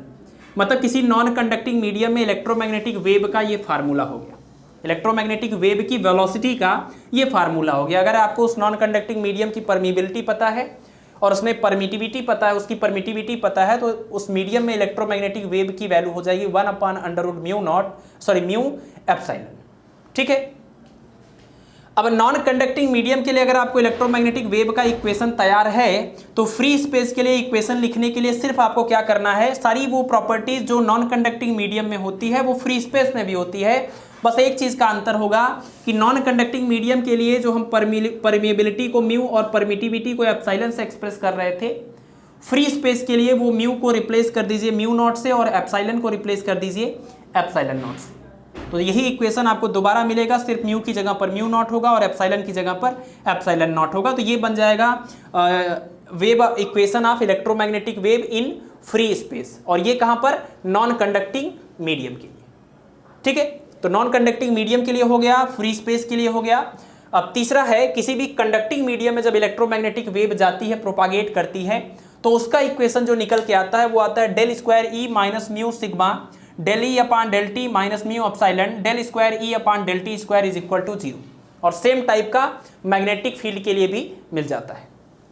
अब आप देखिए इस इक्वेशन में और इन दोनों जो इक्वेशंस में क्या डिफरेंस है, तो ये एक टर्म यहां पर एक्स्ट्रा मिल रहा है, ये जो टर्म है ये एक्स्ट्रा मिल रहा है, एडिशनल मिल रहा है। तो ये जो एडिशनल टर्म आता है ये आता है due to damping, due to reduction in amplitude of the electromagnetic wave. यानी इलेक्ट्रोमैग्नेटिक वेव जब कंडक्टिंग मीडियम में से, और ध्यान रखना है कंडक्टिंग मीडियम में, नॉन कंडक्टिंग में ऐसा नहीं हुआ, फ्री स्पेस में भी ऐसा नहीं हुआ। इलेक्ट्रोमैग्नेटिक वेव जब कंडक्टिंग मीडियम में से पास होती है तो उसका एम्पलीट्यूड डिक्रीज हो जाता है, इस फैक्टर से रिड्यूस हो जाता है। यानी कि आप इस तरीके की बात कर सकते हैं, डैम्पिंग का मतलब आप समझते ही होंगे, एम्पलीट्यूड डिक्रीज हो जाता है ये इस तरीके से। ठीक है ना, तो जब कंडक्टिंग मीडियम में से इलेक्ट्रोमैग्नेटिक वेव जाती है तो उसका ये जो एम्पलीट्यूड है वाइब्रेशन का वो डिक्रीज होता है, वो रिड्यूस हो जाता है। कितने फैक्टर से रिड्यूस हो जाता है, तो ये यही फैक्टर है, इसी को हम बोलते हैं डैम्पिंग फैक्टर या फिर reduction factor of the electromagnetic wave. ठीक है, तो ये तीनों इक्वेशन आप याद कर सकते हैं या तीनों में से कोई भी एक याद कर लीजिए। अलग अलग कंडीशन में ये जो वैल्यूज होती हैं इसको आपको ध्यान रखना है कि अगर आप फ्री स्पेस के लिए लिख रहे हैं तो म्यू नहीं होना चाहिए, एप्सिलॉन नहीं होना चाहिए, बल्कि म्यू नॉट और एप्सिलॉन नॉट होना चाहिए। या तो आप जनरल इक्वेशन ही याद कर लीजिए, सिर्फ आपको करना क्या है, यहाँ पर u की जगह पर e या फिर b लिखना है, और इसके लिए फिर ये आपको फार्मूला ध्यान रखना पड़ेगा, यानी 1/v² की जगह पर म्यू एप्सिलॉन लिखना पड़ेगा। ठीक है, चलिए नेक्स्ट पॉइंट यहाँ पर एक आता है इक्वेशन ऑफ कंटिन्यूटी। वैसे एक इक्वेशन ऑफ कंटिन्यूटी आपने देखा था फ्लूइड डायनेमिक्स में, है ना, फ्लूइड डायनेमिक्स में हमने डिस्कस किया था इक्वेशन ऑफ कंटिन्यूटी। जब किसी पाइप में से नॉन यूनिफॉर्म क्रॉस सेक्शन वाली पाइप से वाटर फ्लो होता है या कोई लिक्विड फ्लो होता है, तो उसके लिए हमने यूज किया था a1 v1 is equal to a2 v2, है ना, इक्वेशन ऑफ कंटिन्यूटी। इसी तरह से एक equation of continuity of current होता है इलेक्ट्रोमैग्नेटिक्स में, जो ये बताता है किसी भी अगर ये क्लोज्ड सरफेस है और इस क्लोज्ड सरफेस के अंदर मान लीजिए कि प्लस क्यू चार्ज इनक्लोज्ड है, जब ये चार्जेज इसमें से बाहर निकलते हैं तो करंट फ्लो होने लगता है ना। तो चार्जेज जब इसमें से बाहर निकलते हैं तो करंट फ्लो होने लगता है, यानी जब करंट फ्लो होगा उस टाइम इस क्लोज्ड सरफेस या कह लीजिए इस पूरे वॉल्यूम के अंदर जो चार्ज इनक्लोज्ड है वो चार्ज डिक्रीज होने लगता है। तो आप कह सकते हैं कि करंट जब फ्लो होगा चार्ज के बाहर निकलने से या फ्लो होने से, तो I इक्वल टू, और करंट को करंट डेंसिटी के फॉर्म में इस तरीके से लिखते हैं I equal to J dot D S integral. तो करंट का ही एक्सप्रेशन है is equal to minus of D Q by D T, जहां पर माइनस ये बता रहा है कि इस वॉल्यूम में से चार्ज डिक्रीज हो रहा है। ठीक है, तो जब इसमें से चार्ज डिक्रीज होगा तो इसमें करंट फ्लो होगा और उस करंट का इक्वेशन इस तरीके से हम लिख सकते हैं। यहां पर यूज करेंगे गॉस डाइवर्जेंस थ्योरम, जो इस सरफेस इंटीग्रल को वॉल्यूम इंटीग्रल में कन्वर्ट कर देगा, और ये जो वेक्टर जे है उसका डाइवर्जेंस यहाँ पर हो जाएगा। और ये जो क्यू है यानी इसके अंदर टोटल चार्ज है, उस चार्ज को वॉल्यूम चार्ज डेंसिटी के फॉर्म में आपने पढ़ा है इलेक्ट्रोस्टैटिक में कि charge Q equal to integration of rho D B. तो यहाँ क्यू की जगह पर हम इंटीग्रेशन रो डी बी लिख सकते हैं और आई की जगह पर जे डॉट डी एस आपने ऑलरेडी लिखा हुआ था। अब आप देखिए ये दोनों के दोनों वॉल्यूम इंटीग्रल हैं, कंपेयर करेंगे तो आपको क्या मिलेगा, del dot J is equal to minus del rho by del T, है ना। और ये माइनस इस साइड आएगा तो क्या हो जाएगा, प्लस हो जाएगा। तो del dot J plus del rho by del T is equal to 0। यही जो इक्वेशन आपको मिला है इसी इक्वेशन को हम बोलते हैं इक्वेशन ऑफ कंटिन्यूटी। और ये किस प्रिंसिपल पर बेस्ड होता है, it is based on the principle of conservation of charge. ये चार्ज के कंजर्वेशन के ऊपर बेस्ड होता है कि मतलब कि जितना इसमें से चार्ज बाहर निकलता जाएगा उतना ज़्यादा करंट की वैल्यू या करंट डेंसिटी की वैल्यू बढ़ती जाएगी। ठीक है, तो ये मतलब इसको सिंप्लीफाई करने के बाद यहाँ पर हम लोग पहुँचे हैं। अगर इनिशियल कंडीशन में देखें तो आपको साफ साफ दिख रहा है कि करंट जितना ज़्यादा बढ़ेगा चार्ज उतना ज़्यादा इसके अंदर डिक्रीज होता जाएगा। ठीक है, तो इक्वेशन ऑफ कंटिन्यूटी जो इलेक्ट्रोमैग्नेटिक्स में है वो कंजर्वेशन ऑफ चार्ज के ऊपर बेस्ड है। फाइनल एक्सप्रेशन आता है del dot J plus del rho by del T is equal to 0। Steady state में अगर हम बात करें, स्टेडी स्टेट का मतलब कि जब इसमें से कांस्टेंट करंट फ्लो होने लगता है तो del rho by del T की वैल्यू 0 हो जाती है और आपको क्या मिलता है, del dot J is equal to 0, यानी divergence of current density is equal to 0। ठीक है, तो आपको क्या करना है, इक्वेशन ऑफ कंटिन्यूटी का ये कंडीशन याद रखना है किसके ऊपर बेस्ड है, जनरल इक्वेशन याद करना है, याद रखना है, और स्टेडी स्टेट के केस में जो इक्वेशन आता है उसको ध्यान रखना है। नोट कर लीजिए इसको। तो अब हम लोग कुछ छोटे छोटे फार्मूले हैं जिनके ऊपर क्वेश्चंस पूछे जाते हैं उनको डिस्कस करने वाले हैं। जैसे सबसे पहले आपको पढ़ना है energy density of electromagnetic wave. Electromagnetic wave में इलेक्ट्रिक फील्ड होता है, मैग्नेटिक फील्ड होता है, यानी इलेक्ट्रिक फील्ड के फॉर्म में एनर्जी स्टोर होती है और मैग्नेटिक फील्ड के फॉर्म में एनर्जी स्टोर होती है। और पर यूनिट वॉल्यूम में जो एनर्जी स्टोर होती है उसी को हम बोलते हैं एनर्जी डेंसिटी। तो इलेक्ट्रिक फील्ड के लिए, यानी जो इलेक्ट्रिक फील्ड है इलेक्ट्रोमैग्नेटिक वेव का, उसकी एनर्जी डेंसिटी के लिए फार्मूला है UE, यानी energy density of electric field is equal to 1/2 epsilon naught E square. और energy density of magnetic field UB is equal to 1/2 mu naught B square. और इन दोनों को अगर हम प्लस कर दें तो पूरी इलेक्ट्रोमैग्नेटिक वेव की एनर्जी डेंसिटी मिल जाएगी, यानी U is equal to total energy density of electromagnetic wave is equal to UE plus UB, और इन दोनों की वैल्यू को यहाँ पर प्लस कर दिया। ठीक है, अब ये जो एनर्जी डेंसिटी का आपने फार्मूला देखा, अगर हम इसके एवरेज की बात करें, क्योंकि आप देख रहे हैं कि पीरियोडिक नेचर होता है इलेक्ट्रिक वेक्टर या मैग्नेटिक वेक्टर के वेरी होने का, तो एवरेज की हम बात कर सकते हैं एक साइकिल के लिए। तो एवरेज एनर्जी डेंसिटी निकालने के लिए पहले तो आप ये देखिए कि E equal to E naught, जैसे हम अल्टरनेटिंग करंट के लिए इक्वेशन लिखते हैं वो भी पीरियोडिक नेचर का होता है, सेम तरीके का इसका भी होता है। तो उसी टाइप का इसका भी इक्वेशन आता है, E equal to E naught sine omega T minus K X, यानी जो वेव है वो एक्स डायरेक्शन में अगर प्रोपागेट कर रही हो, जहां पर k को हम बोलते हैं प्रोपागेशन कांस्टेंट, और इसके लिए फार्मूला होता है k equal to 2 pi lambda. और यहाँ पर ये ओमेगा को एंगुलर फ्रीक्वेंसी बोलते हैं, omega equal to 2 pi n होता है, या 2 पाई न्यू आप बोल सकते हैं। ठीक है ना, तो ये दोनों चीज़ें आप ध्यान रखें। तो जैसे E का इक्वेशन है वैसे ही B का इक्वेशन होगा, B equal to B naught sine omega T minus K X. तो यहाँ पर ओमेगा और T तो आप समझ गए, है ना, ये प्रोपागेशन कांस्टेंट है, ये एंगुलर फ्रीक्वेंसी है, और यहाँ पर ये जो E नॉट या B नॉट है इसको हम बोलते हैं इलेक्ट्रिक फील्ड या मैग्नेटिक फील्ड का एम्पलीट्यूड। तो ये एम्पलीट्यूड का मतलब पीक वैल्यू, जैसे ये इलेक्ट्रिक वेक्टर के लिए अगर हम ये वेव ग्राफ बनाएं तो इलेक्ट्रिक वेक्टर में ये जो मैक्सिमम इलेक्ट्रिक एम्पलीट्यूड होता है, इसी मैक्सिमम वैल्यू को ही हम बोलते हैं पीक वैल्यू या एम्पलीट्यूड ऑफ इलेक्ट्रिक वेक्टर। ठीक है ना। तो ये मैक्सिमम वाली वैल्यू, अल्टरनेटिंग करंट में आपने इसके बारे में पढ़ा हुआ है, पीक वैल्यू या एम्पलीट्यूड क्या होता है। तो जब हम यहाँ पर E की वैल्यू या B की वैल्यू इस इक्वेशन में रखते हैं तो E की वैल्यू रखेंगे तो इसका स्क्वायर होगा, तो इसका जब स्क्वायर हो जाएगा और दोनों का एवरेज निकालेंगे तो यहाँ पर E का स्क्वायर होने का मतलब साइन का स्क्वायर इसमें आएगा, और साइन के स्क्वायर या कॉस के स्क्वायर वाले जो फंक्शंस होते हैं उनका एवरेज आप याद रखें, साइन स्क्वायर अगर ओमेगा टी है या फिर कॉस स्क्वायर ओमेगा टी है, इसका जो एवरेज होता है एक साइकिल के लिए वो होता है 1/2। और नॉर्मल साइन या कॉस वाले जो फंक्शन होते हैं जैसे साइन ओमेगा टी है या फिर कॉस ओमेगा टी है, एक साइकिल के लिए इसका एवरेज कितना होता है 0। कई बार आपको न्यूमेरिकल में इसकी जरूरत पड़ जाती है तो इसको आप याद रखें, नोट कर लें कहीं पर। तो इसका मतलब कि जब हम इसका स्क्वायर यहाँ पर पुट करेंगे और एवरेज निकालेंगे तो इसकी जगह पर आएगा 1/2 और E0 का स्क्वायर यहाँ पर मिल जाएगा हमको। तो वो जो 1/2 आएगा वो इसके साथ मल्टीप्लाई करके 1/4 बन जाएगा, और जहाँ E होता था वहाँ पर ये वाला हमको E0 का स्क्वायर मिल जाएगा। यानी कि इलेक्ट्रिक फील्ड की जो एनर्जी डेंसिटी थी उसकी जो एवरेज एनर्जी डेंसिटी आएगी उसमें 1/2 की जगह पर 1/4 हो जाएगा और E की जगह पर E0 हो जाएगा। सिमिलरली हम मैग्नेटिक फील्ड की भी एवरेज एनर्जी डेंसिटी लिख सकते हैं, जहां पर B है वहां B0 हो जाएगा और जहां ये 2 था वहां पर अब 4 हो जाएगा, क्योंकि इसका भी जब स्क्वायर करेंगे तो यहां पर भी 1/2 आएगा और वो 1/2 इस 2 से मल्टीप्लाई होके 4 हो जाएगा। ठीक है। अच्छा, E0 और B0 के बीच में एक रिलेशन होता है, E0/B0 is equal to C, ये आपको ध्यान रखना है। तो E0 और B0 के बीच का जो रिलेशन, अगर हम E0 को B0 में कन्वर्ट करें या B0 को E0 में कन्वर्ट करें तो हम ये देखते हैं कि एवरेज एनर्जी डेंसिटी जो आती है इलेक्ट्रिक फील्ड या मैग्नेटिक फील्ड की वो आपस में इक्वल होती है। तो टोटल एवरेज एनर्जी डेंसिटी की जब हम बात करेंगे और इन दोनों को प्लस करने की बात करेंगे तो चूंकि ये दोनों आपस में इक्वल हैं तो इनको प्लस करने का मतलब इसी चीज को 2 बार आप लिख सकते हैं या फिर इसी चीज को 2 बार आप लिख सकते हैं, है ना। तो इसी चीज को तब जब 2 बार आप प्लस करेंगे तो 1/4 2 बार रहेगा तो 2/4 बनेगा, दैट मीन्स 1/2 बन जाएगा। तो थोड़ा कंफ्यूजिंग फार्मूला है, बट ध्यान रखिए आप, यहां पर जब लिखा हुआ है 1/2 μ0 B² तो ये सिंपली क्या है, energy density of magnetic field. लेकिन यहां जब लिखा हुआ 1/2 μ0 और ध्यान रखिए B0² लिखा हुआ है तो ये है टोटल एवरेज एनर्जी डेंसिटी। ये क्या है, टोटल एवरेज एनर्जी डेंसिटी। और इसी 2 की जगह पर अगर 4 है तो ये simply average energy density of magnetic field.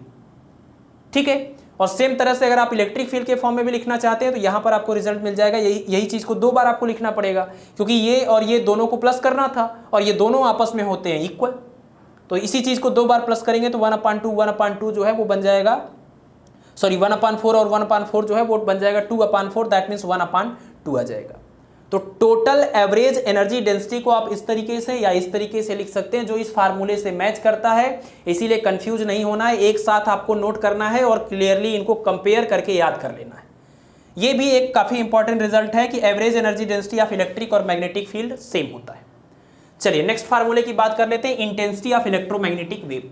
तो इलेक्ट्रोमैग्नेटिक वेव की इंटेंसिटी का फार्मूला देखने से पहले इंटेंसिटी का जनरल फार्मूला याद रखिए कि इंटेंसिटी इज इक्वल टू होता है पावर पर यूनिट एरिया और पावर इक्वल टू होता है एनर्जी पर यूनिट टाइम, है ना। यहाँ जो U है वो एनर्जी है, तो एनर्जी पर unit time per unit area को ही हम इंटेंसिटी बोलते हैं। तो इलेक्ट्रोमैग्नेटिक वेव के लिए जो इंटेंसिटी का फार्मूला आता है आफ्टर डेरिवेशन वो आता है 1/2 C ε0 E0²।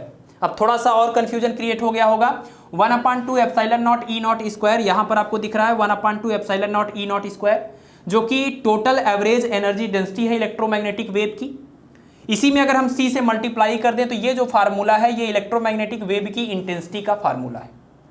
और आप अल्टरनेटिंग करंट में ये पढ़ चुके हैं कि ERMS या VRMS कोई भी रूट मीन स्क्वायर वैल्यू की बात करें तो वो पीक वैल्यू के √2 टाइम्स के इक्वल होता है, 1/√2 टाइम्स के इक्वल होता है। तो इसका मतलब ये कि ये जो E0 का स्क्वायर/2 लिखा हुआ है इसको हम E0/√2 का होल स्क्वायर लिख सकते हैं और इसकी जगह पर ERMS लिख सकते हैं इस फार्मूले के अकॉर्डिंग। तो ये बन जाएगा C ε0 और इन दोनों को मिला करके ERMS का स्क्वायर। और चूंकि आप पीछे पढ़ चुके हैं कि E0/B0 इक्वल टू C होता है, तो जब हम इस E0 को B0 में कन्वर्ट करेंगे तो ये रिलेशन हमको इस तरीके से मिलेगा 1/2 μ0 C B0², जिसमें हमको इस फार्मूले की भी जरूरत पड़ेगी। जहां C लिखा हुआ है उसकी जगह पर हमको लिखना पड़ेगा 1/√μ0 ε0। ठीक है। तो ये दोनों रिलेशन को हम जब यूज करके इस E0 को B0 में कन्वर्ट करते हैं तो यही फार्मूला इस फार्मूले में कन्वर्ट हो जाता है। तो ये भी वही चीज हुआ, इंटेंसिटी ऑफ इलेक्ट्रोमैग्नेटिक वेव। ठीक है। नेक्स्ट फार्मूला है momentum of electromagnetic wave. Electromagnetic wave जो मोमेंटम प्रोड्यूस करती है उसका फार्मूला क्या है, तो P इक्वल टू यू अपान सी, यानी एनर्जी अपान में ये C मतलब speed of light in vacuum या स्पेस, फ्री स्पेस। ये फार्मूला कब यूज करेंगे, जब कोई सरफेस एब्जॉर्बिंग सरफेस होगा उसके लिए जो मोमेंटम ये प्रोड्यूस करेगी इलेक्ट्रोमैग्नेटिक वेव, तब ये फार्मूला यूज करेंगे। अगर कोई सरफेस सामने जो है वो रिफ्लेक्टिंग नेचर का है तो मोमेंटम इसी का जस्ट 2 गुना हो जाएगा, क्योंकि जाएगी टकरा करके वापस आएगी, डायरेक्शन जस्ट अपोजिट हो जाएगा, तो चेंज इन मोमेंटम 2 गुना हो जाएगा, तो 2u अपान c। सेम टाइप से आप रेडिएशन प्रेशर की भी बात कर सकते हैं। इलेक्ट्रोमैग्नेटिक वेव जो प्रेशर एक्सर्ट करती है वो प्रेशर का भी फार्मूला इसी तरीके से होता है। अब चूंकि मोमेंटम के लिए हमने P सिंबल यहाँ यूज किया है तो रेडिएशन प्रेशर के लिए PR बोल दे रहे हैं। एब्जॉर्बिंग सरफेस के लिए I अपान C, जहां पर I का मतलब इंटेंसिटी है इलेक्ट्रोमैग्नेटिक वेव की, और C आप समझ रहे हैं speed of light in free space या वैक्यूम। और अगर रिफ्लेक्टिंग कोई सरफेस है तो उसके लिए रेडिएशन प्रेशर जस्ट 2 गुना हो जाएगा, just like momentum of electromagnetic wave. तो जब भी एब्जॉर्बिंग सरफेस हो तो U अपान C या फिर I अपान C मोमेंटम और प्रेशर के लिए, और जब रिफ्लेक्टिंग सरफेस हो तो उसी का 2 गुना कर देंगे। ठीक है ना, चलिए तो इसको नोट कर लीजिए। अब कुछ और भी प्रॉपर्टीज के बारे में हम लोग डिस्कस करेंगे, और एक बहुत ही इंपॉर्टेंट थियरम है आपके सिलेबस में, Poynting theorem and Poynting vector क्या होता है। तो नेक्स्ट टॉपिक हम लोग डिस्कस कर लेते हैं, Poynting theorem and Poynting vector. चलिए तो पॉइंटिंग थियरम और पॉइंटिंग वेक्टर को हम लोग यहाँ पर डिस्कस करने वाले हैं। सपोज कि किसी मीडियम में एक वॉल्यूम आपने कंसीडर किया और उस वॉल्यूम के अंदर कुछ चार्जेस प्रेजेंट हैं और इलेक्ट्रोमैग्नेटिक वेव इधर से पास हो रही है और इसी वॉल्यूम से होकर के इलेक्ट्रोमैग्नेटिक वेव को बाहर निकलना है। तो जब ये इलेक्ट्रोमैग्नेटिक वेव यहाँ पर आती है और इस वॉल्यूम के अंदर इंटर करती है तो इसके अंदर जो चार्जेस हैं उन चार्जेस के ऊपर ये कुछ वर्क करती है, क्योंकि आपको पता है कि इलेक्ट्रोमैग्नेटिक वेव का मतलब इलेक्ट्रिक फील्ड है, मैग्नेटिक फील्ड है, और इलेक्ट्रिक फील्ड में मैग्नेटिक फील्ड में चार्जेस के ऊपर कुछ फोर्स लगता है। तो ये इलेक्ट्रोमैग्नेटिक वेव अपनी एनर्जी को खर्च करके इन जो चार्जेस इसके अंदर इस वॉल्यूम के अंदर अवेलेबल हैं उन चार्जेस के ऊपर वर्क करती है, इनके ऊपर वो फोर्स लगाती है, और फिर इसके बाद ये इलेक्ट्रोमैग्नेटिक वेव यहाँ पर वर्क करते हुए बाहर निकल जाती है। तो ऐसे केस में ये पॉइंटिंग थ्योरम क्या कहता है, the decrease of energy of electromagnetic wave per unit time is equal to the. देखिए ये जो स्टेटमेंट लिखा हुआ है इसका ये मैथमेटिकल एक्सप्रेशन यहाँ पर है, यानी ये जो इलेक्ट्रोमैग्नेटिक वेव यहाँ पर आई थी उस इलेक्ट्रोमैग्नेटिक वेव के पास कुछ एनर्जी है जिसको आपने पीछे पढ़ा एनर्जी डेंसिटी के फॉर्म में 1/2 epsilon naught E square 1/2 mu B. चूंकि हम मीडियम के लिए बात कर रहे हैं तो एप्सिलॉन और म्यू लिख रहे हैं। तो इसका मतलब इलेक्ट्रोमैग्नेटिक वेव की ये टोटल जो एनर्जी डेंसिटी है उसको हमने वॉल्यूम से मल्टीप्लाई कर दिया, तो इसका मतलब ये पूरी एनर्जी हो गई। तो rate of decrease of total energy stored, ये है इलेक्ट्रोमैग्नेटिक वेव की टोटल एनर्जी स्टोर्ड, और डेल बाई डेल टी मतलब रेट ऑफ चेंज, और माइनस का मतलब कि रेट ऑफ डिक्रीमेंट है ना। तो विथ रिस्पेक्ट टू टाइम इस इलेक्ट्रोमैग्नेटिक वेव की जो टोटल एनर्जी स्टोर्ड इसके अंदर थी वो किस तरीके से डिक्रीज हो रही है, ये किसके इक्वल होता है, तो rate of decrease of energy stored of electromagnetic wave is equal to the sum of work done, किसका किसका sum of work done by the fields का मतलब by the electromagnetic wave over the charges of the substance inside the given volume. Given volume के अंदर जो charges हैं उनके ऊपर वर्क करने में जितनी एनर्जी खर्च हुई वो प्लस यानी सम, और किसका sum, net outward energy flux per unit time, और जो यहाँ पर यूनिट टाइम में एनर्जी फ्लक्स बाहर निकल रहा है इन दोनों के सम के इक्वल होता है इसकी एनर्जी का रेट ऑफ डिक्रीमेंट। मतलब जितनी भी इसके अंदर एनर्जी स्टोर्ड है उसका रेट ऑफ डिक्रीमेंट किसके इक्वल है, तो sum of work done plus the leaving energy flux per unit time. तो आप सिंपल सी बात कर सकते हैं कि इलेक्ट्रोमैग्नेटिक वेव आ रही है, इसके पास कुछ एनर्जी है, लेकिन वो एनर्जी जब इसमें से ये पास होती है तो वो एनर्जी घट जाती है। तो पर यूनिट टाइम में कितनी वो एनर्जी घट जाती है, तो वो एनर्जी का डिक्रीमेंट इज इक्वल टू कहाँ पर खर्च हुई है, तो इस चार्जेस के ऊपर वर्क करने में, और बाकी जो बच गई वो बाहर निकल गई।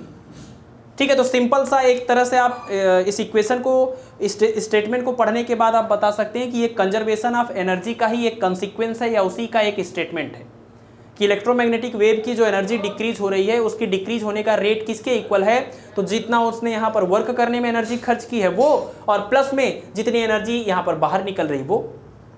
ठीक है, तो ये स्टेटमेंट आपको ये मैथमेटिकल एक्सप्रेशन याद रखना है, जिसमें से ये टर्म क्या बताता है, rate of decrement of total energy stored. ये जो टर्म है ये बताता है work done on the charges by the electromagnetic wave या इलेक्ट्रोमैग्नेटिक फील्ड्स। और ये जो टर्म है ये बताता है energy flux leaving the surface पर यूनिट टाइम। इस सरफेस से पर यूनिट टाइम में बाहर निकलने वाला एनर्जी फ्लक्स। एनर्जी फ्लक्स का मतलब क्या कि टोटल सरफेस से पास होने वाला या इससे बाहर निकलने वाली एनर्जी। ठीक है, तो ये तीनों टर्म का अलग अलग मीनिंग अगर आपको पता है तो ये स्टेटमेंट आप समझ जाएंगे। एक बार मैं फिर से इसको पढ़ देता हूं। The decrease of energy of electromagnetic wave per unit time, यानी कि ये पूरा टर्म, ये टोटल एनर्जी और ये रेट और ये decrement is equal to the sum of work done by the fields over the charges of the substance inside the given volume। given volume के अंदर इन fields के द्वारा वर्क डन करने में जो एनर्जी खर्च हुई है उसके सम और किसके सम के equal, and net outward energy flux per unit time, और पर यूनिट टाइम में जितनी एनर्जी बाहर निकल रही है उसके सम के इक्वल होता है टोटल एनर्जी का रेट ऑफ डिक्रीमेंट। इसी को हम बोलते हैं पॉइंटिंग थियरम। ठीक है, पॉइंटिंग एक साइंटिस्ट का नाम है, उन्हीं के नाम पर ये रखा गया है। अब ये जो पॉइंटिंग थ्योरम है ये किसके ऊपर बेस्ड है, तो ये बात आपको ध्यान रखनी है कि ये एनर्जी कंजर्वेशन का ही एक स्टेटमेंट है या उसी का एक कॉन्सिक्वेंस है। इसका डिफरेंशियल फॉर्म भी आप याद कर सकते हैं। देखिए यहाँ पर जो E क्रॉस H है इसकी जगह पर हम वेक्टर S लिख सकते हैं। आगे इसके बारे में हम पढ़ेंगे। इसी वेक्टर S को ही हम क्या बोलते हैं, Poynting vector. E cross H को ही वेक्टर S बोलते हैं, इसका नाम क्या है, पॉइंटिंग वेक्टर। तो इसका इस पॉइंटिंग थ्योरम का जो डिफरेंशियल फॉर्म है वो है del dot S plus E dot J, जहां पर J मतलब आप समझ रहे हैं current density, is equal to minus del U by del T, जहां पर U का मतलब है total energy stored in the electromagnetic wave. Electromagnetic wave के अंदर जो टोटल एनर्जी है ये उस टोटल एनर्जी को एक्सप्रेस कर रहा है। तो इतने बड़े इक्वेशन को जब डिफरेंशियल फॉर्म में लिखेंगे तो इस तरीके से आप याद कर सकते हैं, del dot J plus E dot J equal to del dot S plus E dot J is equal to minus del U by del T के। ठीक है, अब यहाँ पर जो वेक्टर S है वो E क्रॉस H की जगह पर लिखा हुआ है, और ये जो S है इसी को हम बोलते हैं पॉइंटिंग वेक्टर। तो ये पॉइंटिंग वेक्टर क्या एक्सप्रेस करता है, ये ज़्यादा इंपॉर्टेंट बात है। आपको फार्मूला तो याद ही हो गया, S equal to E cross H, जहाँ पर E का मतलब इलेक्ट्रिक फील्ड और H का मतलब ये मैग्नेटिक इंटेंसिटी है। देखिए आपको पता है कि इलेक्ट्रोमैग्नेटिक वेव में जो इलेक्ट्रिक वेक्टर है अगर वो y डायरेक्शन में वाइब्रेट कर रहा है और जो मैग्नेटिक वेक्टर है वो z डायरेक्शन में वाइब्रेट कर रहा है, तो इलेक्ट्रोमैग्नेटिक वेव इन दोनों के बिल्कुल परपेंडिकुलर डायरेक्शन में प्रोपागेट करेगी, और उस प्रोपागेशन से एसोसिएटेड एक वेक्टर जिसको हम बोलते हैं प्रोपागेशन वेक्टर या प्रोपागेशन कांस्टेंट, तो वेक्टर के। तो अगर ये कोई इलेक्ट्रोमैग्नेटिक वेव जिसका इलेक्ट्रिक वेक्टर इस y डायरेक्शन में और मैग्नेटिक वेक्टर z डायरेक्शन में वाइब्रेट कर रहा है और इलेक्ट्रोमैग्नेटिक वेव x डायरेक्शन में जा रही है, तो जब वो इलेक्ट्रोमैग्नेटिक वेव x डायरेक्शन में जा रही होती है तो वो अपने साथ कुछ एनर्जी लेकर के जा रही है। उसी एनर्जी को बताता है आपका ये पॉइंटिंग वेक्टर। तो पॉइंटिंग वेक्टर के क्या दिखाता है, it represents the rate of energy flux density. Rate of energy flux density, energy flux density मतलब क्या, पर यूनिट एरिया। पर यूनिट एरिया में जितनी एनर्जी आती है उसको हम बोलेंगे एनर्जी, पर यूनिट एरिया नहीं, पूरे एरिया से जितनी एनर्जी पास होती है उस एनर्जी को हम बोलते हैं एनर्जी फ्लक्स। जैसे कि यहाँ पर देखिए अब ये पूरा का पूरा क्या है, एनर्जी फ्लक्स।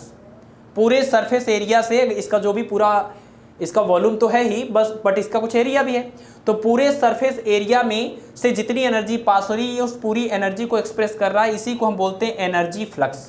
जैसे पूरे सरफेस से पास होने वाली फील्ड लाइंस को, इलेक्ट्रिक फील्ड लाइंस को इलेक्ट्रिक फ्लक्स बोलते हैं, मैग्नेटिक फील्ड लाइंस को मैग्नेटिक फ्लक्स बोलते हैं। इसी तरह से इस पूरे सरफेस एरिया से पास होने वाली एनर्जी को हम एनर्जी फ्लक्स बोलते हैं, लेकिन पर यूनिट एरिया से पास होने वाली एनर्जी को हम एनर्जी फ्लक्स डेंसिटी बोल सकते हैं। ठीक है, तो it represents the rate of flow of energy flux density along the direction of propagation.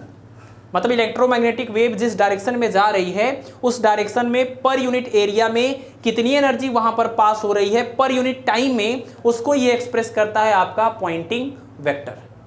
ठीक है, तो पॉइंटिंग वेक्टर बताता है एनर्जी पर unit time per unit area कितना फ्लो हो रहा है along the direction of propagation of electromagnetic wave. तो इलेक्ट्रोमैग्नेटिक वेव जिस भी डायरेक्शन में जा रही है वो कितनी एनर्जी को एक्सप्रेस कर रही है per unit time per unit area में, उसको हम रिप्रेजेंट करते हैं पॉइंटिंग वेक्टर से, vector S equal to vector E cross vector H। इसका जो यूनिट होता है वो क्या होता है, वाट पर मीटर स्क्वायर। वाट आप जानते हैं पावर की यूनिट होती है, तो पी पावर इक्वल टू होता है एनर्जी पर यूनिट टाइम, तो इसको हम लिख सकते हैं जूल पर मीटर स्क्वायर पर सेकेंड। तो यहाँ से बड़ा ही क्लियर है मैसेज कि ये क्या चीज़ को एक्सप्रेस कर रहा है, तो एनर्जी पर यूनिट एरिया पर unit time along the direction of propagation of electromagnetic wave, तो इसी को बोलते हैं पॉइंटिंग वेक्टर। तो ये बहुत ही इंपॉर्टेंट टॉपिक है इस इलेक्ट्रोमैग्नेटिक वेव के अंतर्गत, जो कि बीएससी के टॉपिक हैं जो आपके सिलेबस में गिवन है। तो पॉइंटिंग थ्योरम का ये स्टेटमेंट, ये फार्मूला, डिफरेंशियल फॉर्म और ये किसके ऊपर बेस्ड है, इतनी चीज़ें आप ध्यान रखें। और पॉइंटिंग वेक्टर का ये फार्मूला और ये क्या चीज़ रिप्रेजेंट करता है, किस डायरेक्शन में रिप्रेजेंट करता है, इसकी यूनिट क्या होती है, इतना आपको ध्यान रखना है। ठीक है ना। तो इलेक्ट्रोमैग्नेटिक वेव के मैक्सिमम टॉपिक अब कवर हो गए हैं, बट इसको आप नोट कर लीजिए। कुछ एक फार्मूले और इलेक्ट्रोमैग्नेटिक वेव की प्रॉपर्टीज़ को हम समराइज कर देते हैं, इसके बाद ये लेक्चर आपका कंप्लीट हो जाएगा। चलिए, तो इलेक्ट्रोमैग्नेटिक वेव की कुछ प्रॉपर्टीज़ को यहाँ पर एक बार रिकैप कर लेते हैं। इलेक्ट्रोमैग्नेटिक वेव कैसे प्रोड्यूस होता है, तो प्रोड्यूस्ड बाई एक्सीलरेटेड चार्ज, मतलब जो एक्सीलरेटिंग चार्ज होते हैं उनकी वजह से इलेक्ट्रोमैग्नेटिक वेव प्रोड्यूस होती है। दूसरी प्रॉपर्टी में आप ये कर सकते हैं, no need any medium to propagate, इसके प्रोपागेट करने के लिए किसी मीडियम की ज़रूरत नहीं होती है।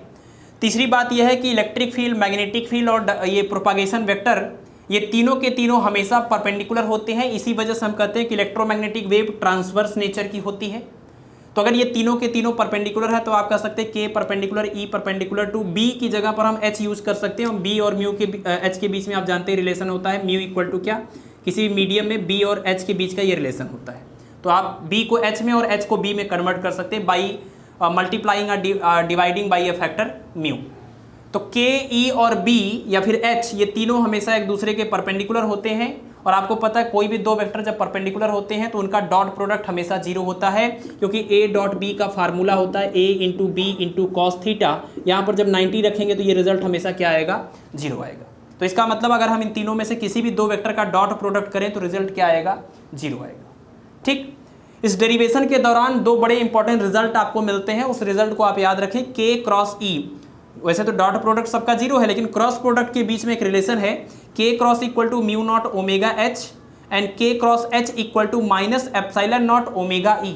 यहाँ म्यू नॉट है, यहाँ एप्सिलॉन नॉट है, यहाँ प्लस है, यहाँ माइनस है। ठीक है, यहाँ के क्रॉस ई है, यहाँ के क्रॉस एच है। तो अगर के क्रॉस ई यहाँ है तो एच यहाँ होगा, के क्रॉस एच यहाँ है तो बचा क्या, ई यहाँ हो जाएगा। तो ये दोनों इंपॉर्टेंट रिलेशन आपको ध्यान रखने हैं। नेक्स्ट पॉइंट ये है कि E and be always in same phase. इसका मतलब इलेक्ट्रिक फील्ड वेक्टर और मैग्नेटिक फील्ड वेक्टर हमेशा सेम फेज में होते हैं। सेम फेज का मतलब क्या, दोनों साथ में मैक्सिमम होते हैं, साथ में मिनिमम होते हैं। उसमें कोई लीडिंग या लैगिंग वाली बात नहीं है, जैसा आपने अल्टरनेटिंग करंट में देखा था। यानी जब इसका हम ग्राफ बनाते हैं तो आपने देखा होगा ध्यान से, इस ग्राफ में जब हम इधर वाला ये पार्ट बनाते हैं तो जहां पर इसका मैक्सिमम होता है वहीं पर इसका भी मैक्सिमम होता है। जब इसका जीरो आता है तो इसका भी जीरो आता है। तो सेम फेज का मतलब यही कि साथ में मैक्सिमम होना, साथ में मिनिमम होना। यानी जो भी चेंज एक में आ रहा है दूसरे में भी अगर वही चेंज सेम टाइम पर आए तो आप कह सकते हैं कि सेम फेज में है। तो इलेक्ट्रोमैग्नेटिक वेव में ई और बी दोनों हमेशा सेम फेज में होते हैं। नेक्स्ट पॉइंट क्या है, फ्री स्पेस में इलेक्ट्रोमैग्नेटिक वेव की स्पीड। तो इसको सी से एक्सप्रेस करते हैं, इसकी वैल्यू 3 × 10⁸ मीटर पर सेकेंड होता है। बट ये फार्मूला इंपॉर्टेंट है, फ्री स्पेस में इलेक्ट्रोमैग्नेटिक वेव की स्पीड के लिए C = 1/√μ नॉट एप्सिलॉन नॉट। इसमें म्यू नॉट है परमेबिलिटी ऑफ फ्री स्पेस और एप्सिलॉन नॉट है परमिटिविटी ऑफ फ्री स्पेस। दोनों की वैल्यू आपको याद होगी। किसी मीडियम में इलेक्ट्रोमैग्नेटिक वेव, किसी ट्रांसपेरेंट मीडियम में इलेक्ट्रोमैग्नेटिक वेव की स्पीड की अगर हम बात करें तो V = होता है C/n, जहां n है उस ट्रांसपेरेंट मीडियम का रिफ्रैक्टिव इंडेक्स। तो इस n को हम एक और तरीके से भी लिख सकते हैं, रिफ्रैक्टिव इंडेक्स को √μr एप्सिलॉन r, जहां पर μr है रिलेटिव परमिएबिलिटी और एप्सिलॉन r है relative permittivity of the medium. तो ध्यान रखें, रिफ्रैक्टिव इंडेक्स का ये जो फार्मूला है ये भी कई बार छोटे छोटे न्यूमेरिकल इसके ऊपर आते हैं। और नॉन कंडक्टिंग मीडियम के लिए आप जानते ही हैं कि μr की वैल्यू कितनी हो जाती है, 1 हो जाती है। ठीक है, नॉन कंडक्टिंग मीडियम के लिए। तो V = C/n, ये किसी भी मीडियम में इलेक्ट्रोमैग्नेटिक वेव की स्पीड का फार्मूला है। ये एक इंपॉर्टेंट रिजल्ट है जिसको आपने पीछे भी देखा डेरिवेशन में, जब हम इंटेंसिटी वगैरह के फार्मूले की बात कर रहे थे। E0/B0 मतलब इलेक्ट्रिक वेक्टर का एम्पलीट्यूड और मैग्नेटिक वेक्टर का एम्पलीट्यूड = E/B, मतलब इंस्टेंटेनियस इलेक्ट्रिक वेक्टर का एम्पलीट्यूड और एम्पलीट्यूड मतलब वैल्यू, न्यूमेरिकल वैल्यू, मैग्नीट्यूड कह लीजिए आप, इलेक्ट्रिक वेक्टर का मैग्नीट्यूड और मैग्नेटिक वेक्टर का मैग्नीट्यूड। और ये क्या है, एम्पलीट्यूड। एम्पलीट्यूड मतलब मैक्सिमम वैल्यू, एम्पलीट्यूड मतलब मैक्सिमम वैल्यू, और ये मैग्नीट्यूड है, दैट मीन्स जस्ट एक वैल्यू है, इंस्टेंटेनियस वैल्यू किसी भी टाइम टी पर। तो E naught upon B naught equal to E upon B is equal to c के, और ये सी आप यहाँ से देख सकते हैं, c equal to 1 upon under root mu naught epsilon naught. बाकी वो सारे फार्मूले हम यहाँ नहीं मेंशन कर रहे हैं, जो मोमेंटम, प्रेशर, रेडिएशन प्रेशर और इंटेंसिटी वगैरह के फार्मूले थे, एनर्जी डेंसिटी के फार्मूले थे, उन सबको दोबारा से नहीं लिख रहे हैं। ये कुछ चीज़ें हम रिकैप करना चाहते थे। एक टर्म यहाँ पर लास्ट में जो है वो है वेव इम्पिडेंस। तो वेव इम्पिडेंस क्या होता है? इम्पिडेंस के बारे में आप पीछे पढ़ चुके हैं अल्टरनेटिंग करंट में। तो impedance offered by medium to the wave, मतलब जब ये वेव, इलेक्ट्रोमैग्नेटिक वेव जब पास होती है किसी मीडियम से, तो वो मीडियम इस इलेक्ट्रोमैग्नेटिक वेव के ऊपर जितना इम्पिडेंस, जितना रेजिस्टेंस ऑफर करता है, उसी इम्पिडेंस को, उसी रेजिस्टेंस को हम बोलते हैं वेव इम्पिडेंस।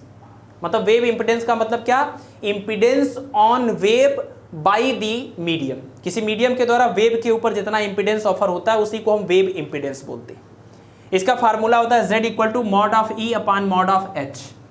किसी मीडियम के लिए ई और एच की वैल्यू अगर आपको पता है तो आप उसका वेव इम्पिडेंस कैलकुलेट कर सकते हैं। ठीक है, अब ये वेव इम्पिडेंस है तो आप समझ ही रहे हैं कि इसकी जो यूनिट आएगी वही आएगी जो इम्पिडेंस की होती है, यानी कि ओम। और ई अपान एच को जब सॉल्व करते हैं तो ये आता है अंडर रूट म्यू अपान एप्सिलॉन। मतलब ये दोनों फार्मूले ही हैं, ये दोनों फार्मूले हैं किसी भी मीडियम में वेव इम्पिडेंस को कैलकुलेट करने के लिए। तो इससे काफ़ी काम आसान हो जाता है, क्योंकि किसी भी मीडियम के लिए म्यू और एप्सिलॉन की वैल्यू अगर आपको पता हो तो बड़े ही आसानी से आप इनकी वैल्यू को पुट करके यहाँ पर z कैलकुलेट कर सकते हैं। जैसे फ्री स्पेस की अगर हम बात करें तो फ्री स्पेस के लिए आपको पता है म्यू की जगह पर म्यू नॉट होना चाहिए, है ना, फ्री स्पेस की परमिबिलिटी, और एप्सिलॉन की जगह पर एप्सिलॉन नॉट होना चाहिए। म्यू नॉट और एप्सिलॉन नॉट की जब वैल्यू यहाँ पर आप पुट करते हैं तो आफ्टर कैलकुलेशन ये आता है 120 पाई ओम। यानी जो फ्री स्पेस है वो इलेक्ट्रोमैग्नेटिक वेव के लिए 120 पाई ओम के बराबर इम्पिडेंस ऑफर करती है। और अगर हम इसमें पाई की वैल्यू को रख के कैलकुलेट करें तो ये आता है 376.6 ओम, या इसको हम लगभग 377 ओम बोल सकते हैं। तो ये काफ़ी इंपॉर्टेंट न्यूमेरिकल वैल्यू है, इसको आप हल्के में ना लें, है ना। इस न्यूमेरिकल वैल्यू को आप एकदम ध्यान से देख लें, इसको आप याद कर लें दोनों तरीके से, पाई के फॉर्म में भी और आफ्टर कैलकुलेशन भी। ठीक है, तो जो फ्री स्पेस या वैक्यूम होता है वो इलेक्ट्रोमैग्नेटिक वेव के ऊपर इतना इम्पिडेंस ऑफर करता है। ठीक है, तो इस तरीके से इलेक्ट्रोमैग्नेटिक वेव के जितने भी टॉपिक थे हमने पूरी कोशिश की है कि वो सारे के सारे टॉपिक इस लेक्चर के अंदर आ जाएं। हमने उन सारे टॉपिक को शॉर्ट में एक्सप्लेन करने की कोशिश की है, और मुझे उम्मीद है कि ये लेक्चर आपको समझ में आया होगा और काफ़ी पसंद आया होगा। और खुशी की बात यह है कि आपके इलेक्ट्रिसिटी एंड मैग्नेटिज्म का जो यूनिट चल रहा है उसका ये लास्ट टॉपिक है। दैट मीन्स इसके बाद अब कोई ऐसा टॉपिक नहीं है जिसको हमको एक्सप्लेन करना है। सिर्फ एक लेक्चर और होगा इलेक्ट्रोमैग्नेटिक वेव का, जिसमें हम इलेक्ट्रोमैग्नेटिक वेव के ऊपर बेस्ड प्रीवियस ईयर और इंपॉर्टेंट क्वेश्चंस को डिस्कस कर रहे होंगे। ठीक है, हाँ, एक चीज़ और है कि आप लोगों में से बहुत सारे लोगों का ये कहना है कि सर इलेक्ट्रोमैग्नेटिक इंडक्शन या फिर इलेक्ट्रोमैग्नेटिक वेव, इन सब को आप काफ़ी शॉर्ट में पढ़ा रहे हैं, थोड़ा और डिटेल में पढ़ाइए। तो देखिए इतना टाइम नहीं है कि हम बहुत ज़्यादा इलेबोरेटिव हो सके, फिर भी मैं इतनी कोशिश करता हूँ कि जितनी आपकी रिक्वायरमेंट है वो सारी रिक्वायरमेंट इन लेक्चर से कंप्लीट हो जाए। लेकिन आपको पता है कि कोई भी एग्ज़ाम का ऐसा तो हो नहीं सकता कि हम कोई भी लेक्चर ले लें, हम 4-6-10 दिन लगातार इसी टॉपिक के ऊपर लेक्चर लेते रहें, फिर भी कोई एक ऐसा क्वेश्चन एग्जाम में आ सकता है जो शायद हम डिस्कस ना किए हों। ठीक है ना, तो हर 100% कोई चीज़ कवर हो ये तो मैं कभी नहीं कह सकता हूँ, बट मैंने कोशिश किया है कि 95 to 98% जो चीज़ें हैं, जो टॉपिक हैं, वो इन लेक्चर्स के अंदर आ जाएं। फिर भी अगर आपको डिटेल में पढ़ना है और इन सभी टॉपिक को, जैसे पॉइंटिंग थ्योरम हुआ, पॉइंटिंग वेक्टर हुआ, इसके अलावा इलेक्ट्रोमैग्नेटिक इंडक्शन में बहुत सारे टॉपिक हैं जिनको आप डिटेल में पढ़ना चाहते हैं, तो प्लेलिस्ट में आप जाइएगा। BSc second year unit 3 and unit 4 के नाम से अलग अलग प्लेलिस्ट बना हुआ है। तो इलेक्ट्रोमैग्नेटिक इंडक्शन के टोटल 10 लेक्चर हैं, जो कि 1.5 घंटे से 2 घंटे का एक लेक्चर होगा, यानी कुल मिला के 18 से 20 घंटे का लेक्चर आपको मिल जाएगा इलेक्ट्रोमैग्नेटिक इंडक्शन का, और लगभग उतना ही आपको मिल जाएगा इलेक्ट्रोमैग्नेटिक वेव का। तो आप उन प्लेलिस्ट में जाकर के इन दोनों टॉपिक को खूब डिटेल में, जितना आपको इच्छा है बहुत ही डिटेल में आप पढ़ सकते हैं, क्योंकि बीएससी के लेवल पर वहाँ पर हमने कंप्लीट लेक्चर विथ डेरिवेशन हमने वहाँ पर एक्सप्लेन किया हुआ है। ठीक है, चलिए फिर आज के लिए इतना ही। आप लोग पढ़ाई करते रहें और स्वास्थ्य का ध्यान रखें। धन्यवाद।